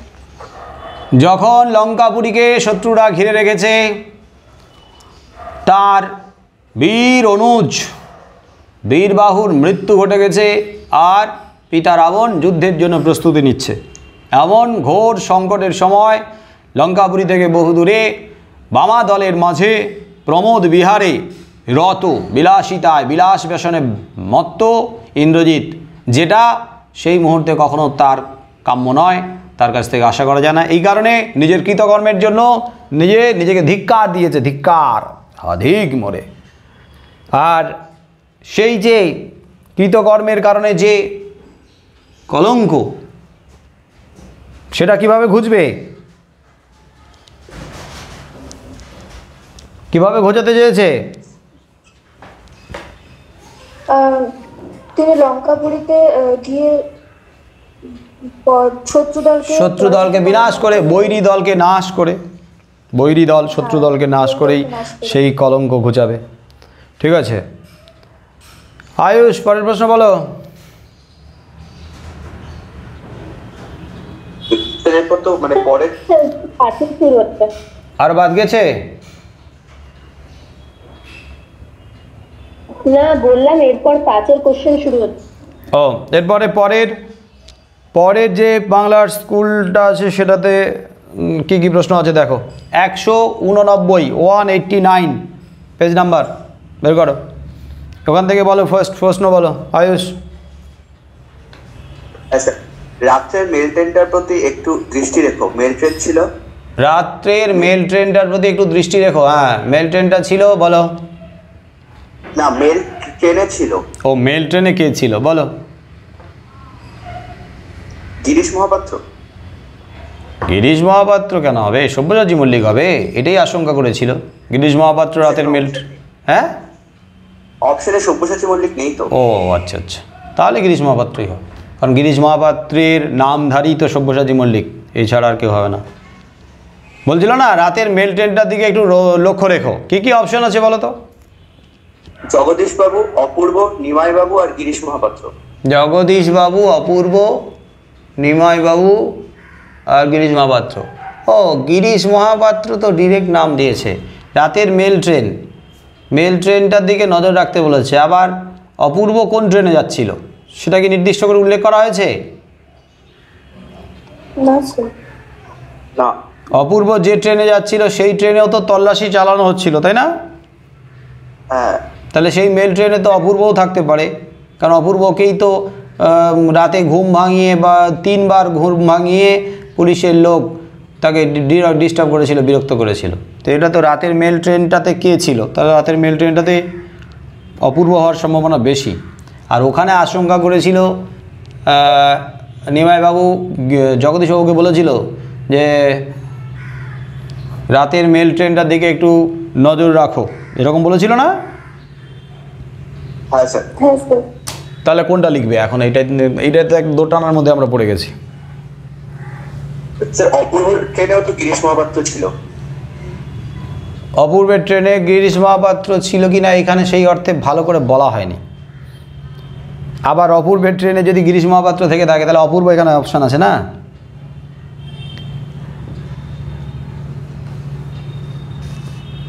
আমরা এই জায়গাটা থেকে বুঝতে পারি রাতের মেল ট্রেনে কে ছিল। এখানে হচ্ছে ওই মেল ট্রেনে যদি অপূর্ব গিয়ে থাকে সে তাহলে অপূর্ব হবে। আবার অপূর্ব যে ট্রেনে যাচ্ছিল ওটা মেল ট্রেন কিনা সেটা বলা হয়নি। আবার অপূর্ব যে ট্রেনে যাচ্ছিল সেই ট্রেনেও কিন্তু তল্লাশি হয়েছে। আবার ওখানে নিমাইবাবু বলেছে রাতের মেল ট্রেনটার দিকে নজর রেখো, তার মানে এই সন্ধ্যের দিকে যে মেল ট্রেনটা ছাড়ছে বিকেলের দিকে ওটাই বোধহয় রাতের মেল ট্রেন কিনা। রাতের মেল ট্রেন মানে আমার মনে হয় যেহেতু মেল ট্রেন উল্লেখ করেছে তাহলে সব্যসাচী মল্লিক, তার মানে গিরিশ মহাপাত্রই লিখবে, যেহেতু মেল ট্রেন উল্লেখ করেছে। বুঝতে পারছো? অপূর্ব লিখবে না। হ্যাঁ স্যার, ওটাই ভালো হবে। রাহুল, পরের প্রশ্ন। এদেশের কিছু হবে না, বক্তাকে। এদেশের কিছু হবে না, বক্তাকে কে? তপনের ছোট মেশো। এদেশে কিছু হবে না কখন বলেছে? সিনেমা দেখতে যাওয়ার আগে। সিনেমা দেখতে যাওয়ার আগে এদেশের কিছু হবে না বলেই চলে যায়। ঠিক আছে রূপসা, পরের প্রশ্ন। ও নাই। শ্রীপর্ণা,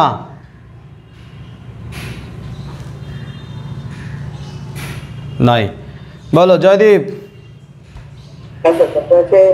আতঙ্কের হল্লা বেজে উঠেছে। আতঙ্কের হল্লা বেজে উঠেছিল কোথায়? চকের বাস স্ট্যান্ডের কাছে। চকের বাস স্ট্যান্ডের কাছে। ঠিক আছে, পরের প্রশ্ন বলো সোমদত্তা। যেখানে আমি ড্যাশ ঘুমিয়েছিলাম, কবি ঘুমিয়েছিলেন কোথায়? কবি ঘুমিয়েছিলেন কোথায়? যেখানে আমি ঘুমিয়েছিলাম। হ্যাঁ, কোথায় ঘুমিয়েছিলেন? ঝুলন্ত বিছানায়। ঝুলন্ত বিছানায় কোন কবিতার লাইন? অসুখী একজন। অসুখী একজন, ঠিক আছে। সৌম্যজিৎ হ্যাঁ স্যার, বলো। সমুদ্র পাড়ে সেই মুহূর্তে ব্যাস মন্দিরে বেজেছিল। হ্যাঁ, সমুদ্র পাড়ে সেই মুহূর্তে মন্দিরে বাজছিল, কি বাজছিল? পুজোর ঘন্টা। পুজোর ঘন্টা। আর পাড়ায় পাড়ায় কি হচ্ছিল?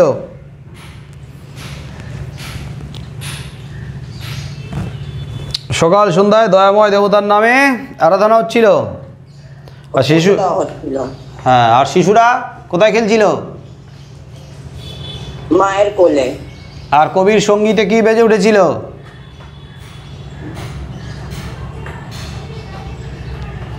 মুখস্থ করেনি, কে পারবে? কবির সঙ্গীতে কি বেজে উঠেছিল? সুন্দরীর আরাধনা। আমিষা, পরের প্রশ্ন। প্রলয় বয়ে আসছে হেসে। প্রলয় বয়ে আসছে হেসে, কোশ্চেন কি? কে আসছে? মধুর হেসে। ও, প্রলয় বয়েও আসছে হেসে, পরের লাইনটা কি? মধুর হেসে। কে আসছে প্রলয় বয়েও হেসে মধুর হেসে? কে আসছে? কে পারবে? কে আসছে প্রলয় বয়েও আসছে হেসে? তরুণ বিপ্লবীরা। কাল ভয়ঙ্কর রুদ্রদেব, তার আড়ালে মহাদেবের কথা, আড়ালে তরুণ বিপ্লবীদের কথা বলা হয়েছে। রীতিশা, পরের প্রশ্ন। সেই আঘাতেরই পরিণতি নাকি তার মৃত্যু? যার মৃত্যু হয়েছিল তিনি হলেন? সেই আঘাতের পরিণতি নাকি তার মৃত্যু? যার মৃত্যু হয়েছিল কি নাম?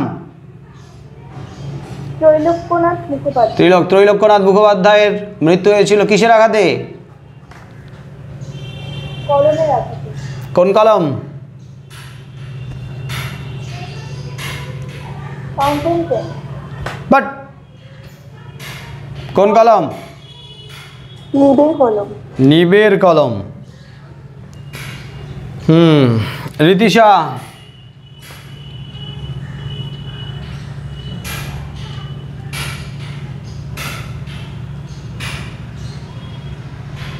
কই রে ভাই, মাইক খোলে না, বলবে না। বললাম তো, শোনা যাচ্ছে না তোমার মাইক, আবার বলো। আরে মাইক বন্ধ করে দিয়ে বলে, দেখ তো অবস্থা।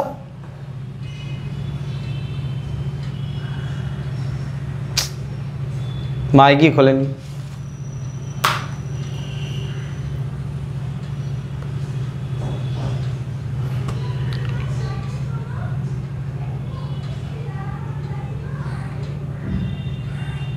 না, খুলবে না। সন্দীপন বলো। লাঠি তোমার দিন ফুরাইয়াছে। লাঠি তোমার দিন ফুরাইয়াছে, কোশ্চেন? লিখেছিলেন কে? লিখেছিলেন বলো। কে? বঙ্কিমচন্দ্র। বঙ্কিমচন্দ্র কি টাইটেল নেই? না স্যার, এখানে বঙ্কিমচন্দ্র দেখাচ্ছিল তাই বললাম। আরে টাইটেলটা কি আছে বল না। চট্টোপাধ্যায়। বঙ্কিমচন্দ্র চট্টোপাধ্যায়। তুই আগে বিবেকানন্দ বললি তাই না? শৈলজানন্দ বলছি। ও, শৈলজানন্দ বলেছিস। বঙ্কিমচন্দ্র চট্টোপাধ্যায়ের কোথাকার লাইন? কোন উপন্যাসের? দেবী চৌধুরানী। দেবী চৌধুরানী। লাঠি তোমার দিন ফুরাইয়াছে, ওই লাঠির দিন আবার ফিরে এলে মাথায় যদি বাড়ি মারা যায় তাহলে তোমার ঠিক হবে। স্নিগ্ধতা, পরের প্রশ্ন।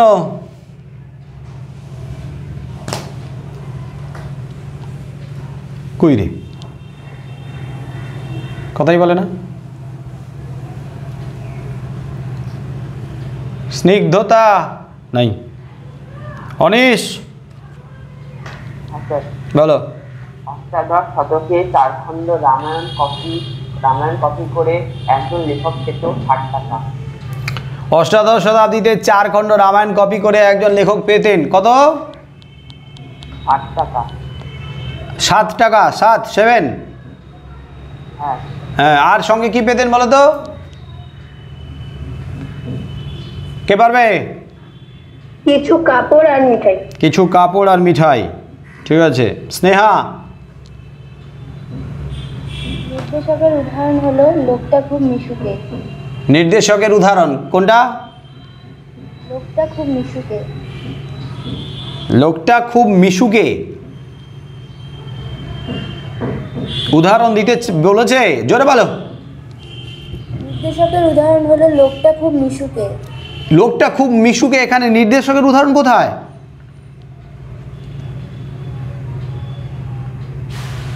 আরে নির্দেশক বচন নির্দেশ করে, বচন, পরিমাণ, সংখ্যা। স্যার এখানে ওরকম করে দেওয়া আছে।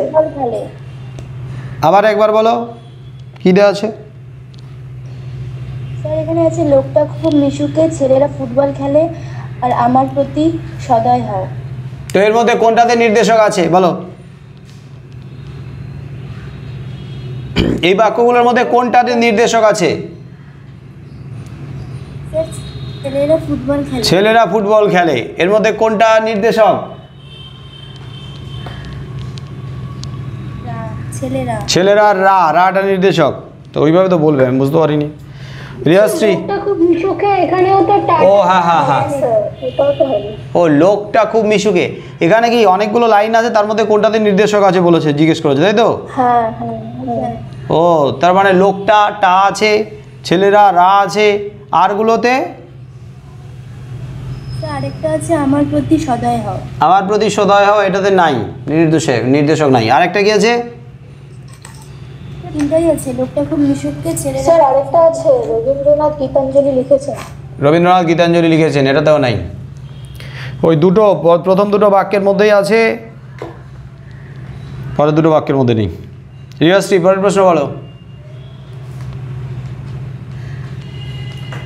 হ্যাঁ স্যার, তারপর ক্রিয়াপদের সঙ্গে নামপদের সম্পর্ককে বলা হয় কারক। ক্রিয়াপদের সঙ্গে নামপদের সম্পর্ককে কি বলে? কারক। কারক, ঠিক আছে। সময় তো নেই। জুনাইনা বলো। বড় ভয় করিতে লাগিল নদের চাঁদের। বড় ভয় করিতে লাগিল নদের চাঁদের, কোশ্চেন কি? রেখাঙ্কিত পদটি হলো নগের চাঁদের নিচে দাগ। কারক না সমাস? না কারক। কারক। নদের চাঁদের, বড় ভয় করিতে লাগিল নদের চাঁদের, বলো নদের চাঁদের ভয় করতে লাগলো, কি কারক হবে? কর্মকারক। না, কে পারবে?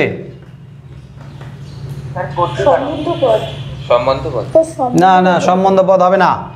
মানে আমি বলেছিলাম কিন্তু র বা এর বিভক্তি থাকলে 99% সম্বন্ধ পদ হলেও একটা কিন্তু ব্যতিক্রম আছে। বড় ভয় করিতে লাগিল নদের চাঁদের, নদের চাঁদের ভয় করতে লাগলো, মানে নদের চাঁদ ভয় পেতে লাগলো। নদের চাঁদ এটা কর্তৃকারক হবে। র বা এর বিভক্তি থাকলে সবসময় সম্বন্ধ পদ হয় না। নদের চাঁদের ভয় করিতে লাগিল মানে নদের চাঁদ ভয় পেতে লাগলো, মানে নদের চাঁদেরই ভয় পাচ্ছে, নদের চাঁদ ভয় পাচ্ছে, তাই এটা সম্বন্ধ পদ না, এটা কর্তৃকারক। নদের চাঁদ যোগের এর বিভক্তি হবে কিন্তু কর্তৃকারকে। জুনাইনা বললে না? না রিয়াশ্রী বললে? না আমি বললাম তো। এটা কে বললো? স্যার আমি বললাম। ও আয়ুষ, পরের প্রশ্ন। ফার্স্ট নাই। রাহুল। আচ্ছা আছি বল। আচ্ছা, যে সমাসের সমস্যমান পদ্ধতির উভয় পদে বিশেষ্য ও পরপদের অর্থ প্রাধান্য পায় তাকে বলে ড্যাশ। যে সমাসের পূর্বপদ বিশেষ্য বা বিশেষণ হয় আর পরপদের অর্থ প্রাধান্য পায় তাকে কি সমাস বলে? কর্মধারয় সমাস বলে। ঠিক আছে রাহুল বলো পরের প্রশ্ন। নেই আক্কেল যার বেগ পেলে, এই সমাসের উদাহরণ হলো, যে সমাসের উদাহরণ হলো নেই আক্কেল যার বেআক্কেলে। হ্যাঁ বলো। না বহুব্রী। নেই আক্কেল যার, যার মানে বহুব্রী, নাবাচক আছে তাই না বহুব্রী। ঠিক আছে রূপসা নেই। জয়দীপ বলো। কিসের উদাহরণ? ক্রিয়াজাত অনুসর্গ। ক্রিয়াজাত অনুসর্গের উদাহরণ দাও, বলো একটা। ইম্পর্টেন্ট আছে। এখানে আছে যে পথ চেয়ে বসে আছি, এটা চেয়েটা। পদ চেয়ে বসে আছি, চেয়ে চাহিয়া, চেয়ে, হ্যাঁ চেয়ে চাহিয়া, ক্রিয়া জাত বিষয় অনুসর্গ। এটা অনুসর্গগুলো সাধারণত অব্যয়পদ হয়, কিন্তু কোনো কোনো ক্ষেত্রে আবার ক্রিয়াপদও অনুসর্গ হয়। আর কারোর উদাহরণ জানা আছে অন্য?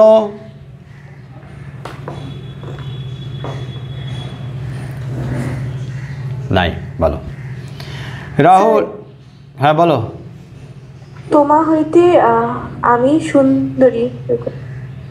তোমা হইতে আমি সুন্দরী। তোমা হইতে কোনটা? হইতে। হইতে, হইতে, হতে, থেকে না, হইতেটা তো হতে, থেকে, থেকেটা তো ক্রিয়াপদ না? থেকেটা কি ক্রিয়াপদ? হইতে, হতে, থেকে ক্রিয়াপদ নাকি থেকে? চাহিয়াটা মনে রাখবে, চাহিয়া, চেয়ে, এটাই মনে রাখবে। আচ্ছা, কি হচ্ছে বলো? স্যার করেটা তো ক্রিয়াপদ কোনটা? হতে, করে। হ্যাঁ করেটা হবে। করে, উদাহরণ দাও তো করে দিয়ে। ছেলেটি বাসে করে যাতায়াত করে। হ্যাঁ, ছেলেটি বাসে করে, মানে বাসের সাহায্যে, বাসে করেটা ক্রিয়াজাত অনুসর্গ। সোমদত্তা, পরের প্রশ্ন পড়ো। কর্মের বিপসার উদাহরণ হলো? কর্মের বিপসা, দুবার একই কর্ম বসবে, পুনরাবৃত্তি, বলো। কাশবন ফুলে ফুলে সাদা, এখানে ফুলে ফুলে কর্মের বিপসা। কাশবন ফুলে ফুলে সাদা, ফুলে ফুলে সাদা, ফুলে, ফুলে মানে তো ফুলের দ্বারা সাদা হয়ে আছে নাকি? কর্মকারক নাকি এটা? স্যার এখানে তো অপশন এগুলোই আছে, বাকিগুলো তো না। কি কি আছে অপশনগুলো শুনি তো। স্যার জনে জনে ডেকে বললাম, এটা তো হবে। হ্যাঁ এটাই হবে, ফুলে ফুলেটা হবে না।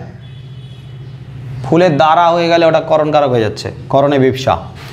জনে জনে, জনে কাকে না, জনে জনে জনে, এটাই কর্ম, এটাই কর্মে বিপসা, জনে জনে। সমজিৎ, পরের প্রশ্ন। হ্যাঁ স্যার, বহু পদ নিষ্পিন্ন দ্বন্দ্ব। এরে নিষ্পন্নকে নিষ্পিন্ন, পিন্ন পড়ে যাচ্ছে বহুক্ষণ থেকে। নিষ্পন্ন দ্বন্দ্বের উদাহরণ হলো? বহুপদ নিষ্পন্ন দ্বন্দ্ব, বল। তুমি সে ও আমি, আমরা।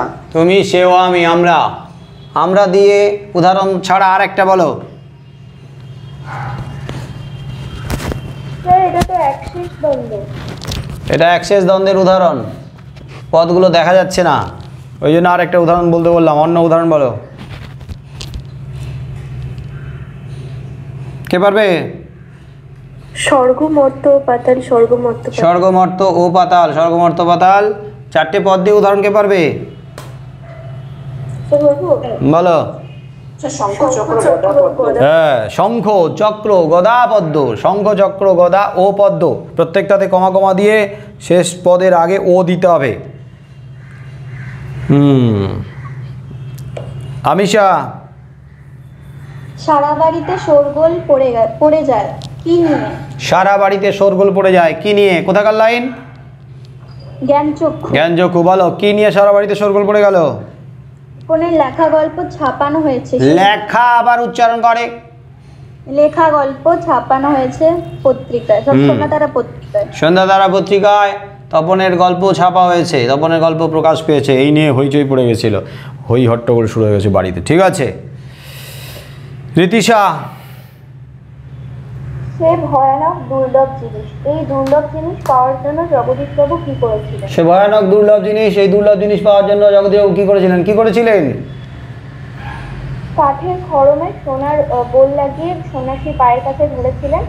এর ফলে তিনি সন্ন্যাসী পা বাড়িয়ে দেওয়ায় তিনি তার পায়ের ধুলো সংগ্রহ করেছিলেন। কাঠের খড়মে সোনার বোল লাগিয়ে সন্ন্যাসীর পায়ের কাছে ধরেছিলেন জগদীশবাবু, আর জগদীশবাবুর হ্যাঁ ধরেছিলেন। সেই ফাঁকে ওই সন্ন্যাসী যখন পড়ছিলেন সেই ফাঁকে সোনার বোল লাগানো কাঠের খড়ম পরানোর ফাঁকে সন্ন্যাসীর পায়ের ধুলো নিয়েছিলেন জগদীশবাবু। ঠিক আছে, জগদীশবাবুর সন্ন্যাসীর পায়ের ধুলো নেওয়ার ব্যাপারটাই বলতে চাইছে, তাই তো? হ্যাঁ স্যার। সন্দীপন, পড়ো পরের প্রশ্ন।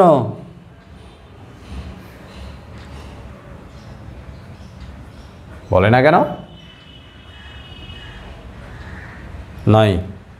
ভামো যাত্রায় অপূর্বের সঙ্গী কে কে হয়েছিল? ভামো যাত্রায় অপূর্বের সঙ্গী কে কে হয়েছিল? কে কে?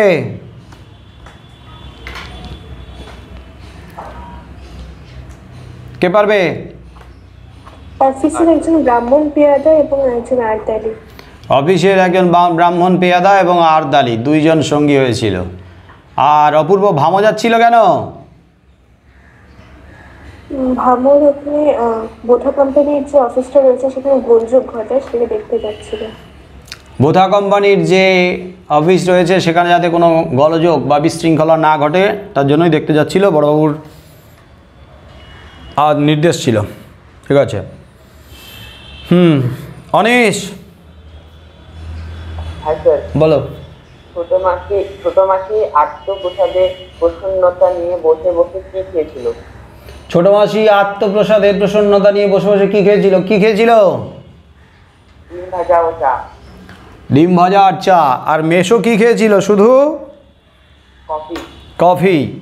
ছোট মাসি ডিম ভাজা, আত্মপ্রসাদের প্রসন্নতা মানে আত্মসন্তুষ্টি, সেলফ স্যাটিসফ্যাকশন। আচ্ছা, ছোট মাসির আত্মপ্রসাদের কারণ কি বলো? আত্মসন্তুষ্টির আনন্দ। কিসের সন্তুষ্টি? কে পারবে? রিয়াশ্রী হ্যাঁ, বলো। মাসির আত্মপ্রসাদের কারণ হলো কারণ তার স্বামী তপনের লেখা গল্পটি ছাপিয়ে দিয়েছে। তার স্বামী তপনের লেখা গল্পটি ছাপিয়ে দিয়েছে। শ্বশুর বাড়িতে না, শ্বশুর বাড়িতে নয়, এটা হচ্ছে দিদির বাড়িতে, ছোটো মাসির দিদির বাড়ি। দিদির বাড়িতে স্বামীকে কেন্দ্র করে, স্বামীকে নিয়ে তার গর্বের শেষ নেই, তাই তো আত্মপ্রসাদের আনন্দ। হ্যাঁ, স্নেহা আছে? বলো। বিরাগী বেশি হরিদার সাজ কেমন ছিল? বিরাগী বেশি হরিদার সাজ কেমন ছিল? কেমন ছিল?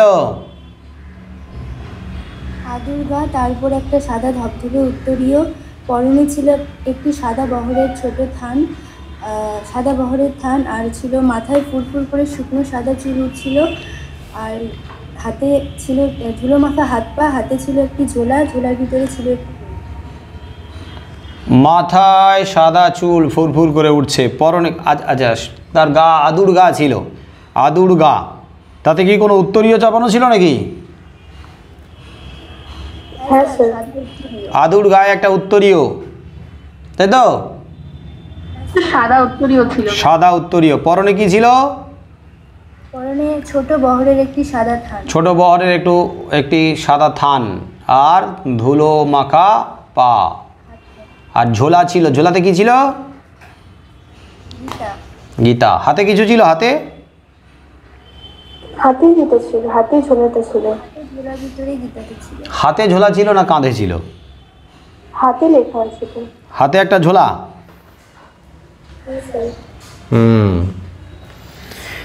আচ্ছা, রিয়াশ্রী বলো পরের প্রশ্ন। তারপর হ্যাঁ, আর সেই মেয়েটি আমার অপেক্ষায়, মেয়েটি কিসের প্রতীক? সেই মেয়েটি আমার অপেক্ষায়, কোথাকার লাইন? অসুখী একজন। অসুখী একজন। মেয়েটি কিসের প্রতীক বলো? সেই অপেক্ষারতা মেয়েটি হলো শাশ্বত ভালোবাসার প্রতীক। শাশ্বত চিরন্তন ভালোবাসার প্রতীক, আবার দেশ মাতৃকারও প্রতীক হতে পারে। জুনাইনা পরের প্রশ্ন। আমাদের পথ নেই আর, তাই কবি কি করতে বলেছেন? আমাদের পথ নেই আর, তাই কবি কি করতে বলেছেন? কি করতে বলেছেন? কবি সাধারণ মানুষকে একত্রিত হতে বলেছেন, একত্রিত হয়ে বাঁচতে বলেছেন, কারণ একতার কোনো বিকল্প নেই। রাইট, একতার, ঐক্যবদ্ধ হয়ে সংঘবদ্ধ হয়ে থাকার কোনো বিকল্প নেই। যখন সব পথ বন্ধ হয়ে যায় আর উপায় থাকে না বাঁচার, তখন ঐক্যবদ্ধতাই, একতাই শেষ কথা। ঐক্যবদ্ধ হয়ে, একত্রিত হয়ে, সংঘবদ্ধ হয়ে থাকতে বলেছেন। আয়ুষ পরের প্রশ্ন। হা ধিক মোড়ে বক্তা নিজেকে ধিক্কার জানিয়েছেন কেন? হা ধিক মোড়ে, একটু আগেই হলো এটা না? বক্তা নিজেকে কেন ধিক্কার জানিয়েছে? হ্যাঁ স্যার। এটা বাদ দিয়ে দাও। আয়ুষ পরের প্রশ্ন বলো। ওরে ওই স্তব্ধ চলাচল কেন? চলাচল স্তব্ধ। ওরে ওই স্তব্ধ চরাচর কেন? চরাচর স্তব্ধ। প্রলয় উল্লাস কবিতার লাইন বলো, কেন স্তব্ধ? অট্টগোলের হট্টগোলে চলাচল স্তব্ধ। হট্টরোলের হট্টগোলে স্তব্ধ চরাচর। কার হট্টরোল? স্যার মহাকালের। মহাকালের, কাল ভয়ঙ্করের। তার হট্টরোলে চারদিকে একটা হট্টগোল তৈরি হয়েছে। হট্টগোল মানে কি? বিশৃঙ্খলা, হই হট্টগোল। চরাচর স্তব্ধ হয়ে গেছে, সব একদম প্রহর গুনছে, থমথমে পরিবেশ। কাল ভয়ঙ্করের হট্টরোলের হট্টগোলে চলাচল স্তব্ধ। রাহুল, পরের প্রশ্ন। স্রষ্টা নিজের প্রতি অসন্তোষে কি করেছিলেন? স্রষ্টা নিজের প্রতি অসন্তোষে কি করেছিলেন? কোন কবিতার লাইন? আফ্রিকা। আফ্রিকা, বলো কি করছিলেন স্রষ্টা? নূতন সৃষ্টিকে ব্যাপক করে ধ্বংস করছিলেন, যেমন প্রাকৃতিক রৌদ্রের বুক থেকে রৌদ্রসম্মানদের বাহু দ্বারা আফ্রিকাকে নির্জন পরিবেশে ছিনিয়ে নিয়ে গিয়ে সেক্ষেত্রে আফ্রিকাকে বনস্পতির আড়ালে ঢুকে দিয়েছিলেন। না, ওটা বলতে হবে না। স্রষ্টা নিজের প্রতি অসন্তোষে কি করছিলেন? নিজের প্রতি অসন্তোষে বারবার নতুন সৃষ্টিকে কি করছিলেন? তার সৃষ্টিকে বিধ্বস্ত করছিলেন, ভেঙে চুরমার করছিলেন, আবার নতুন করে করছিলেন, ভাঙছিলেন আবার গড়ছিলেন। এটাই লিখবে। জয়দীপ, বলো। তারপরে আছে কলম তাদের কাছে আজ অস্পৃশ্য কেন? কলম তাদের কাছে আজ অস্পৃশ্য। হারিয়ে যাওয়া কালি কলমের লাইন। কলম কাদের কাছে অস্পৃশ্য বলো তো? কাদের কাছে? পকেট মারদের কাছে। কলম অস্পৃশ্য কেন?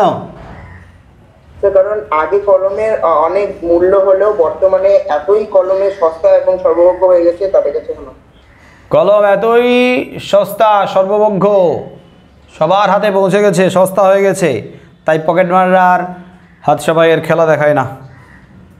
ঠিক আছে। সুন্দরতা, পরের প্রশ্ন। সমানি সম শীর্ষানি ঘনানি বিরলানি চ অর্থ লেখো। সমানি সম শীর্ষানি ঘনানি বিরলানি চ।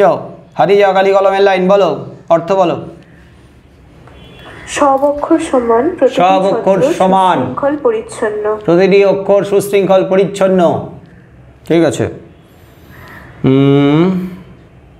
সম্বোধিত, পরের প্রশ্ন। হ্যাঁ স্যার, বুড়ো বুড়িরা আশীর্বাদ করতেন। হারিয়ে যাওয়া কালি কলমের লাইন। বুড়ো বুড়িরা আশীর্বাদ করতেন। কোশ্চেন কি? কি বলে আশীর্বাদ করতেন? কি বলে আশীর্বাদ করতেন বুড়ো বুড়িরা বলো। বেঁচে থাকো বাছা, তোমার সোনার দোয়াতে কলম হোক। সোনার দোয়াতে কলম হোক। তোমার মাথায় বাড়ি মারবো। সোনার দোয়াতে কলম হোক। আবার বল ঠিক করে। বেঁচে থাকো বাছা, তোমার সোনার দোয়াত কলম হোক। নিজের ভাষায় বল এবার।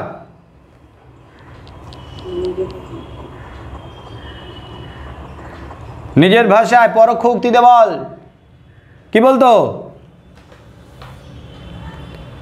কে পারবে? বলো। গ্রামে কেউ দু একটা পাশ দিতে পারলে বুড়ো বুড়িরা তাদের আশীর্বাদ করে বলতেন যে তারা যেন দীর্ঘজীবী হয় এবং তাদের জন্য সোনার দোয়াত কলম হয়। সোনার দোয়াত কলম হয়, দীর্ঘজীবী হয়। আশীর্বাদ করে এটাই বলতো, তাদের দীর্ঘায়ু কামনা করতো, দীর্ঘজীবী হোক, এটাই আশীর্বাদ করতো। আর সোনার দোয়াত কলম হোক এটাই বলতো। নিজের ভাষায় বলতে, নিজের প্রত্যক্ষ উক্তিতে বললে হবে না। নিজের ভাষায় মানে হচ্ছে নিজে পরোক্ষ উক্তিতে বলো। নিজের ভাষায় প্রত্যক্ষ উক্তি বইয়ের লাইনের ধরে বললে হবে না। আর গ্রামে যখন দু একটা পাস দিতে পারতো, মানে পাস করে নতুন ক্লাসে উঁচু ক্লাসে উঠতো, তখনই বলতো। কে সমজিৎ, বুঝলি? হ্যাঁ স্যার। আমিষা, পরের প্রশ্ন।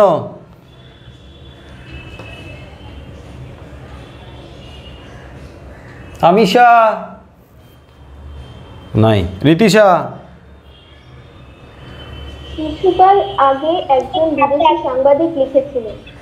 কি লিখেছিলেন? কিছুকাল আগে একদম সাংবাদিক লিখেছিলেন। কি লিখেছিলেন?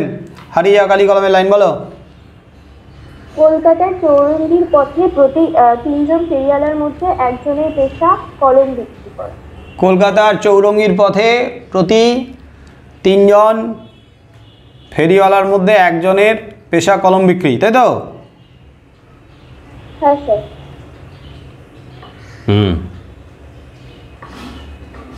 আমিষা বলো। বিভক্তি ও অনুসর্গের একটি পার্থক্য লেখো। হ্যাঁ, আগে হয়ে গেছে। বিভক্তি আর অনুসর্গের পার্থক্য বলো। বিভক্তি বহু ক্ষেত্রে কারককে চিহ্নিত করে, অনুসর্গেও বহু ক্ষেত্রে কারককে চিহ্নিত করে। ওটা পার্থক্য হলো।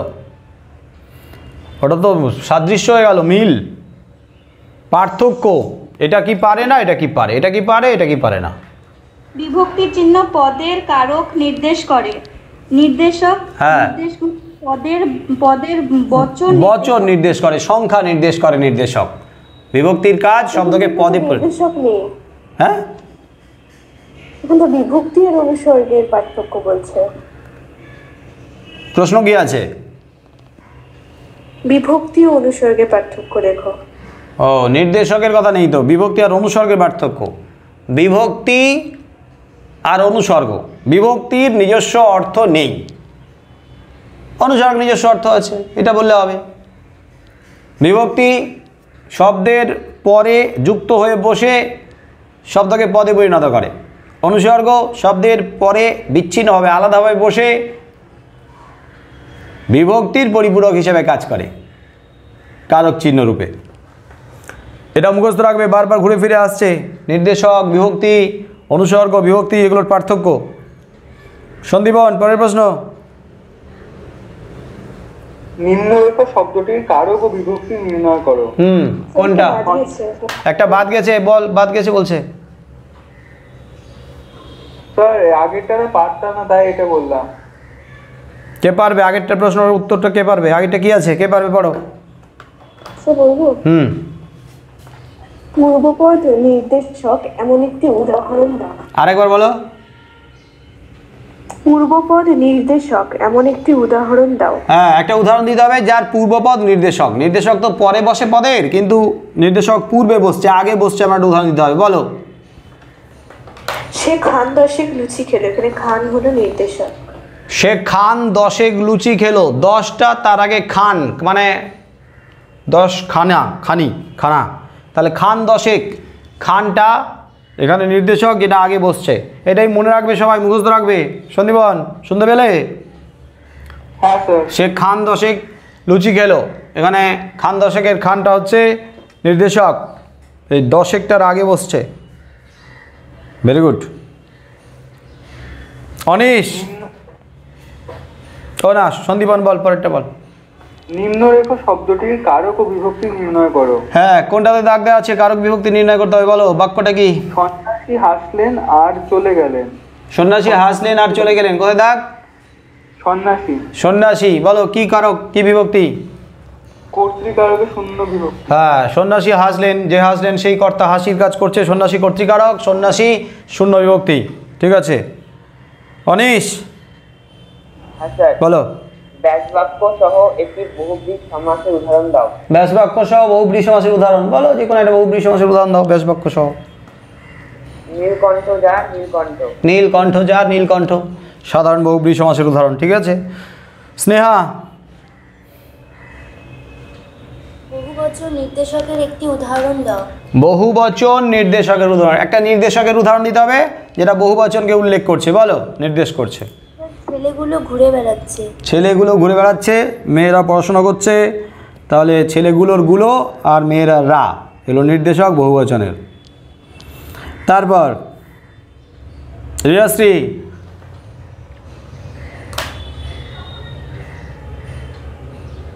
নাই। জোনাইনা, বলো।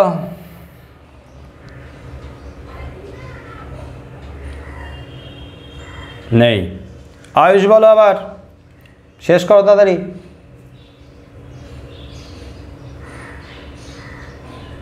নাই।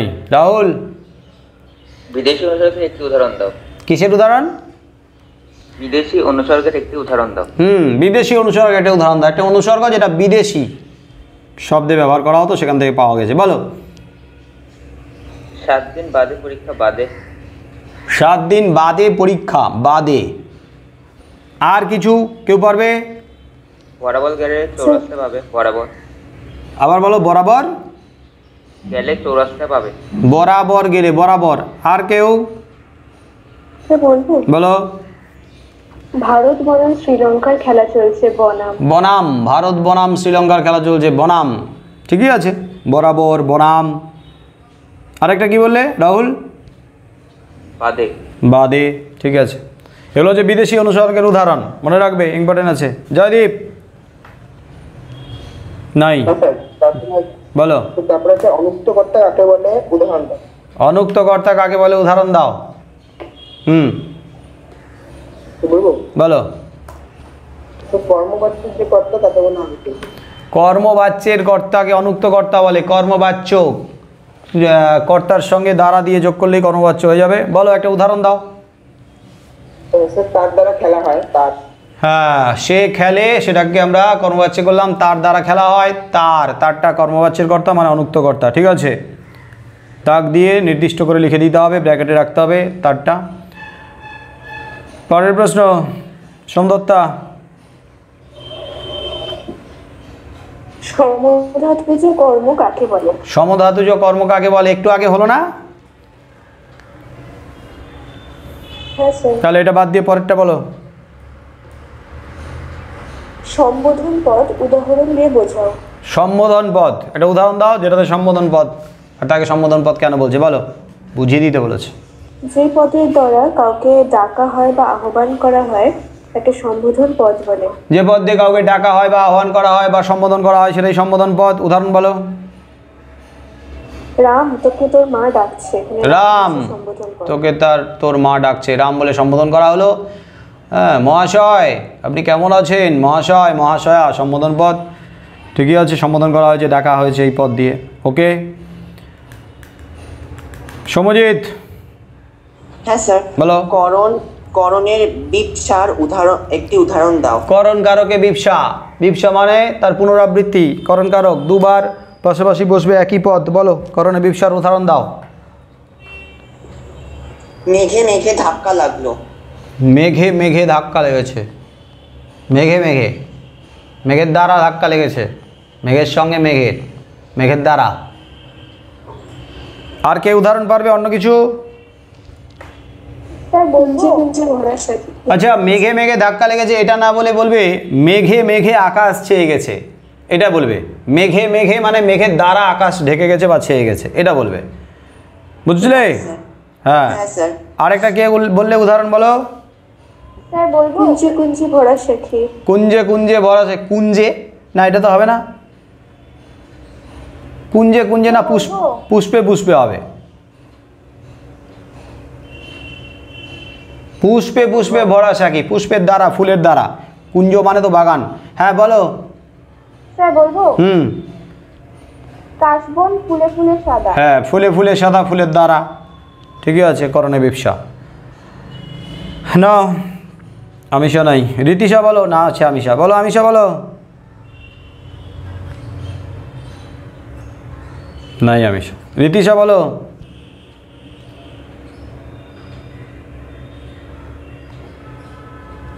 রীতিশা পরের প্রশ্ন। রীতিশা নাই। সন্দীপন।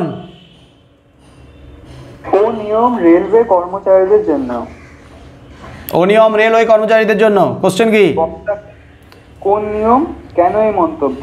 কোন নিয়ম? কোন নিয়ম? ফার্স্ট ক্লাস প্যাসেঞ্জারদের রাত্রে ঘুমের ব্যাঘাত করানো যাবে না।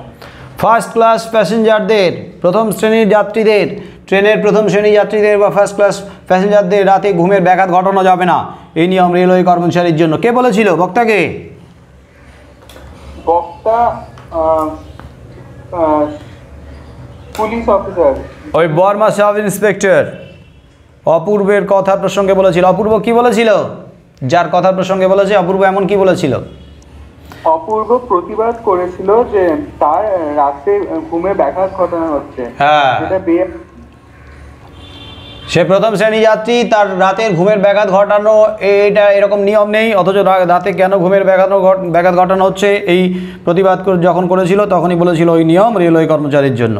ঠিকই বলেছ সন্দীপন। অনিশ পরের প্রশ্ন। হ্যাঁ স্যার। বলো। আপনি কি ভগবানের চেয়েও বড়, কার প্রতি কার উক্তি? আপনি কি ভগবানের চেয়েও বড়, কার প্রতি কার উক্তি? বলো কে কাকে বলেছিল?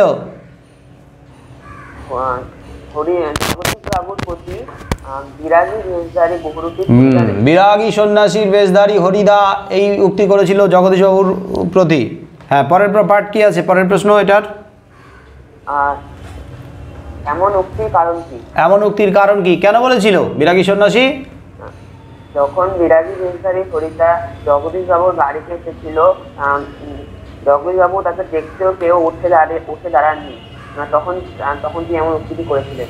জগদীশ বাবু সিঁড়ি দিয়ে নেমে না এসে বারান্দাতে দাঁড়িয়ে থেকেই নিচে দাঁড়িয়ে থাকা বিরাগী সন্ন্যাসীকে অভ্যর্থনা করছিলেন, যেটা অহংকারের কারণ বলে মনে হয়েছিল বিরাগী সন্ন্যাসীর। 11 লক্ষ টাকার অহংকারের কারণে, কারণ সম্পত্তির অহংকারে বোধহয় তিনি ওপরে দাঁড়িয়ে থেকে তাকে আহ্বান করছেন, নিচে নেমে আসছেন না, সেই কারণেই বলেছিল।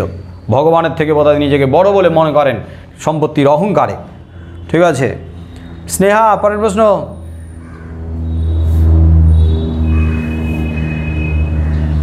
নাই।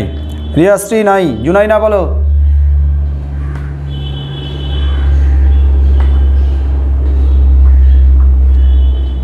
নাই। আয়ুষ, পরের প্রশ্ন বলো।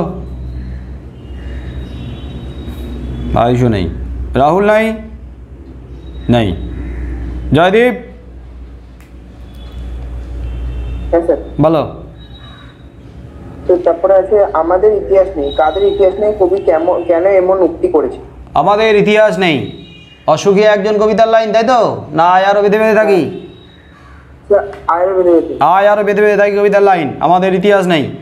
হ্যাঁ, কবি প্রশ্ন কি? কবি এটা হচ্ছে হ্যাঁ, কাদের ইতিহাস নেই, কবি কেন এমন উক্তি করেছে? কাদের ইতিহাস নেই বলো তো? কাদের ইতিহাস নেই? সাধারণ মানুষের, সমাজের সাধারণ শোষিত, লাঞ্ছিত, পীড়িত মানুষ, সাধারণ মানুষের ইতিহাস নেই। যারা এখন ভিখারিতে পরিণত হয়েছে, নিঃস্ব, তাদের ইতিহাস নেই কেন বলেছেন? কারণ ইতিহাস যে তৈরি করা হচ্ছে, সেই ইতিহাসে শুধুমাত্র যারা বড় বড় নামধারী রাজা সম্রাট তাদের কথাই থাকে, কিন্তু তাদের পিছনে যে সাধারণ মানুষরাও থাকে তাদের কোনো কথাই সেই ইতিহাসের মধ্যে তুলে ধরা হয় না। যুগে যুগে যে ইতিহাস রচিত হয়েছে সেই ইতিহাস কিন্তু প্রধানত এই সাধারণ কর্মী মানুষ, শ্রমজীবী মানুষ, মেহনতি মানুষের ওপরে ভিত্তি করেই রচিত হয়েছে। সভ্যতার ইতিহাস এইসব মানুষের দ্বারা রচিত করা ইতিহাস, কিন্তু ইতিহাসের পাতায় এই সমস্ত মানুষের কথা জায়গা পায়নি। পেয়েছে রাজাদের কথা, তাদের মিথ্যে অহংকারের কথা, তাদের আস্ফালন কথা, উদ্ধতের কথা। তার মানে তাদের ইতিহাসকে এরা বিকৃত করেছে, নিজেদের ইতিহাস বলে চালিয়ে নিয়েছে। তাই এদের আর কোনো ইতিহাস নেই। গর্বের ইতিহাস সবই ইতিহাসের পাতায় ঢাকা পড়ে গেছে। এখন এদের ইতিহাস বলতে শুধু নিঃস্ব, রিক্ত, ভিখারির মতো এক দৌড় থেকে দৌড়ে ঘুরে বেড়ানোর ইতিহাস। গর্ব করার মতো আর কিছু নেই এদের। সোমদত্তা, পরের প্রশ্ন পড়ো। এটা কি লাস্ট প্রশ্ন? হ্যাঁ স্যার। বলো। জিজ্ঞাসিলা মহাবাহু বিস্ময় মানিয়া, কাকে মহাবাহু বলা হয়েছে, তার বিস্ময়ের কারণ কি? এর আগেও হয়েছিল। জিজ্ঞাসিলা মহাবাহু বিস্ময় মানিয়া, কাকে মহাবাহু বলা হয়েছে? কাকে? রাবণপুত্র ইন্দ্রজিৎ। রাবণপুত্র ইন্দ্রজিৎকে। কাকে তিনি বিস্মিত হয়ে কাকে জিজ্ঞেস করেছিলেন? প্রভাষার বেশধারী দেবী লক্ষ্মী। প্রভাষার বেশধারী দেবী লক্ষ্মী। বিস্মিত হয়েছিলেন কেন? ইন্দ্রজিৎ যখন প্রভাষার বেশধারী দেবী লক্ষ্মীর কাছ থেকে জানতে পারেন যে ঘোরতর যুদ্ধে তার প্রিয় ভাই বীরবাহুর মৃত্যু হয়েছে, সেই কারণেই তিনি বিস্মিত হয়েছিলেন। হ্যাঁ, যা তার কাছে কখনোই কাম্য ছিল না।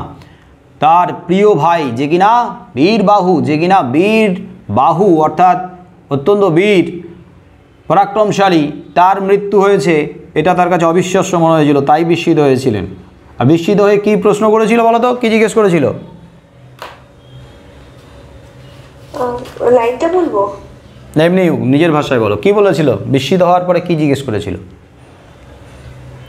ইন্দ্রজিৎ বিস্মিত হয়ে প্রভাষার বেশধারী দেবী লক্ষ্মীকে জিজ্ঞাসা করেছিলেন যে কে কবে তার প্রিয় ভাই বীরবাহুকে মেরে ফেলেছে, কে কবে তার প্রিয় ভাই বীরবাহুকে হত্যা করেছে সেটা জানতে চেয়েছিল, বিস্মিত হয়ে, অবাক হয়ে, তাই তো?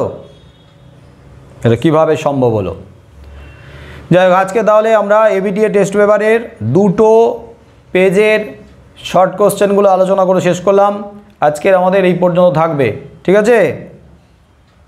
হ্যাঁ স্যার। সবাইকে টাটা, বাই বাই।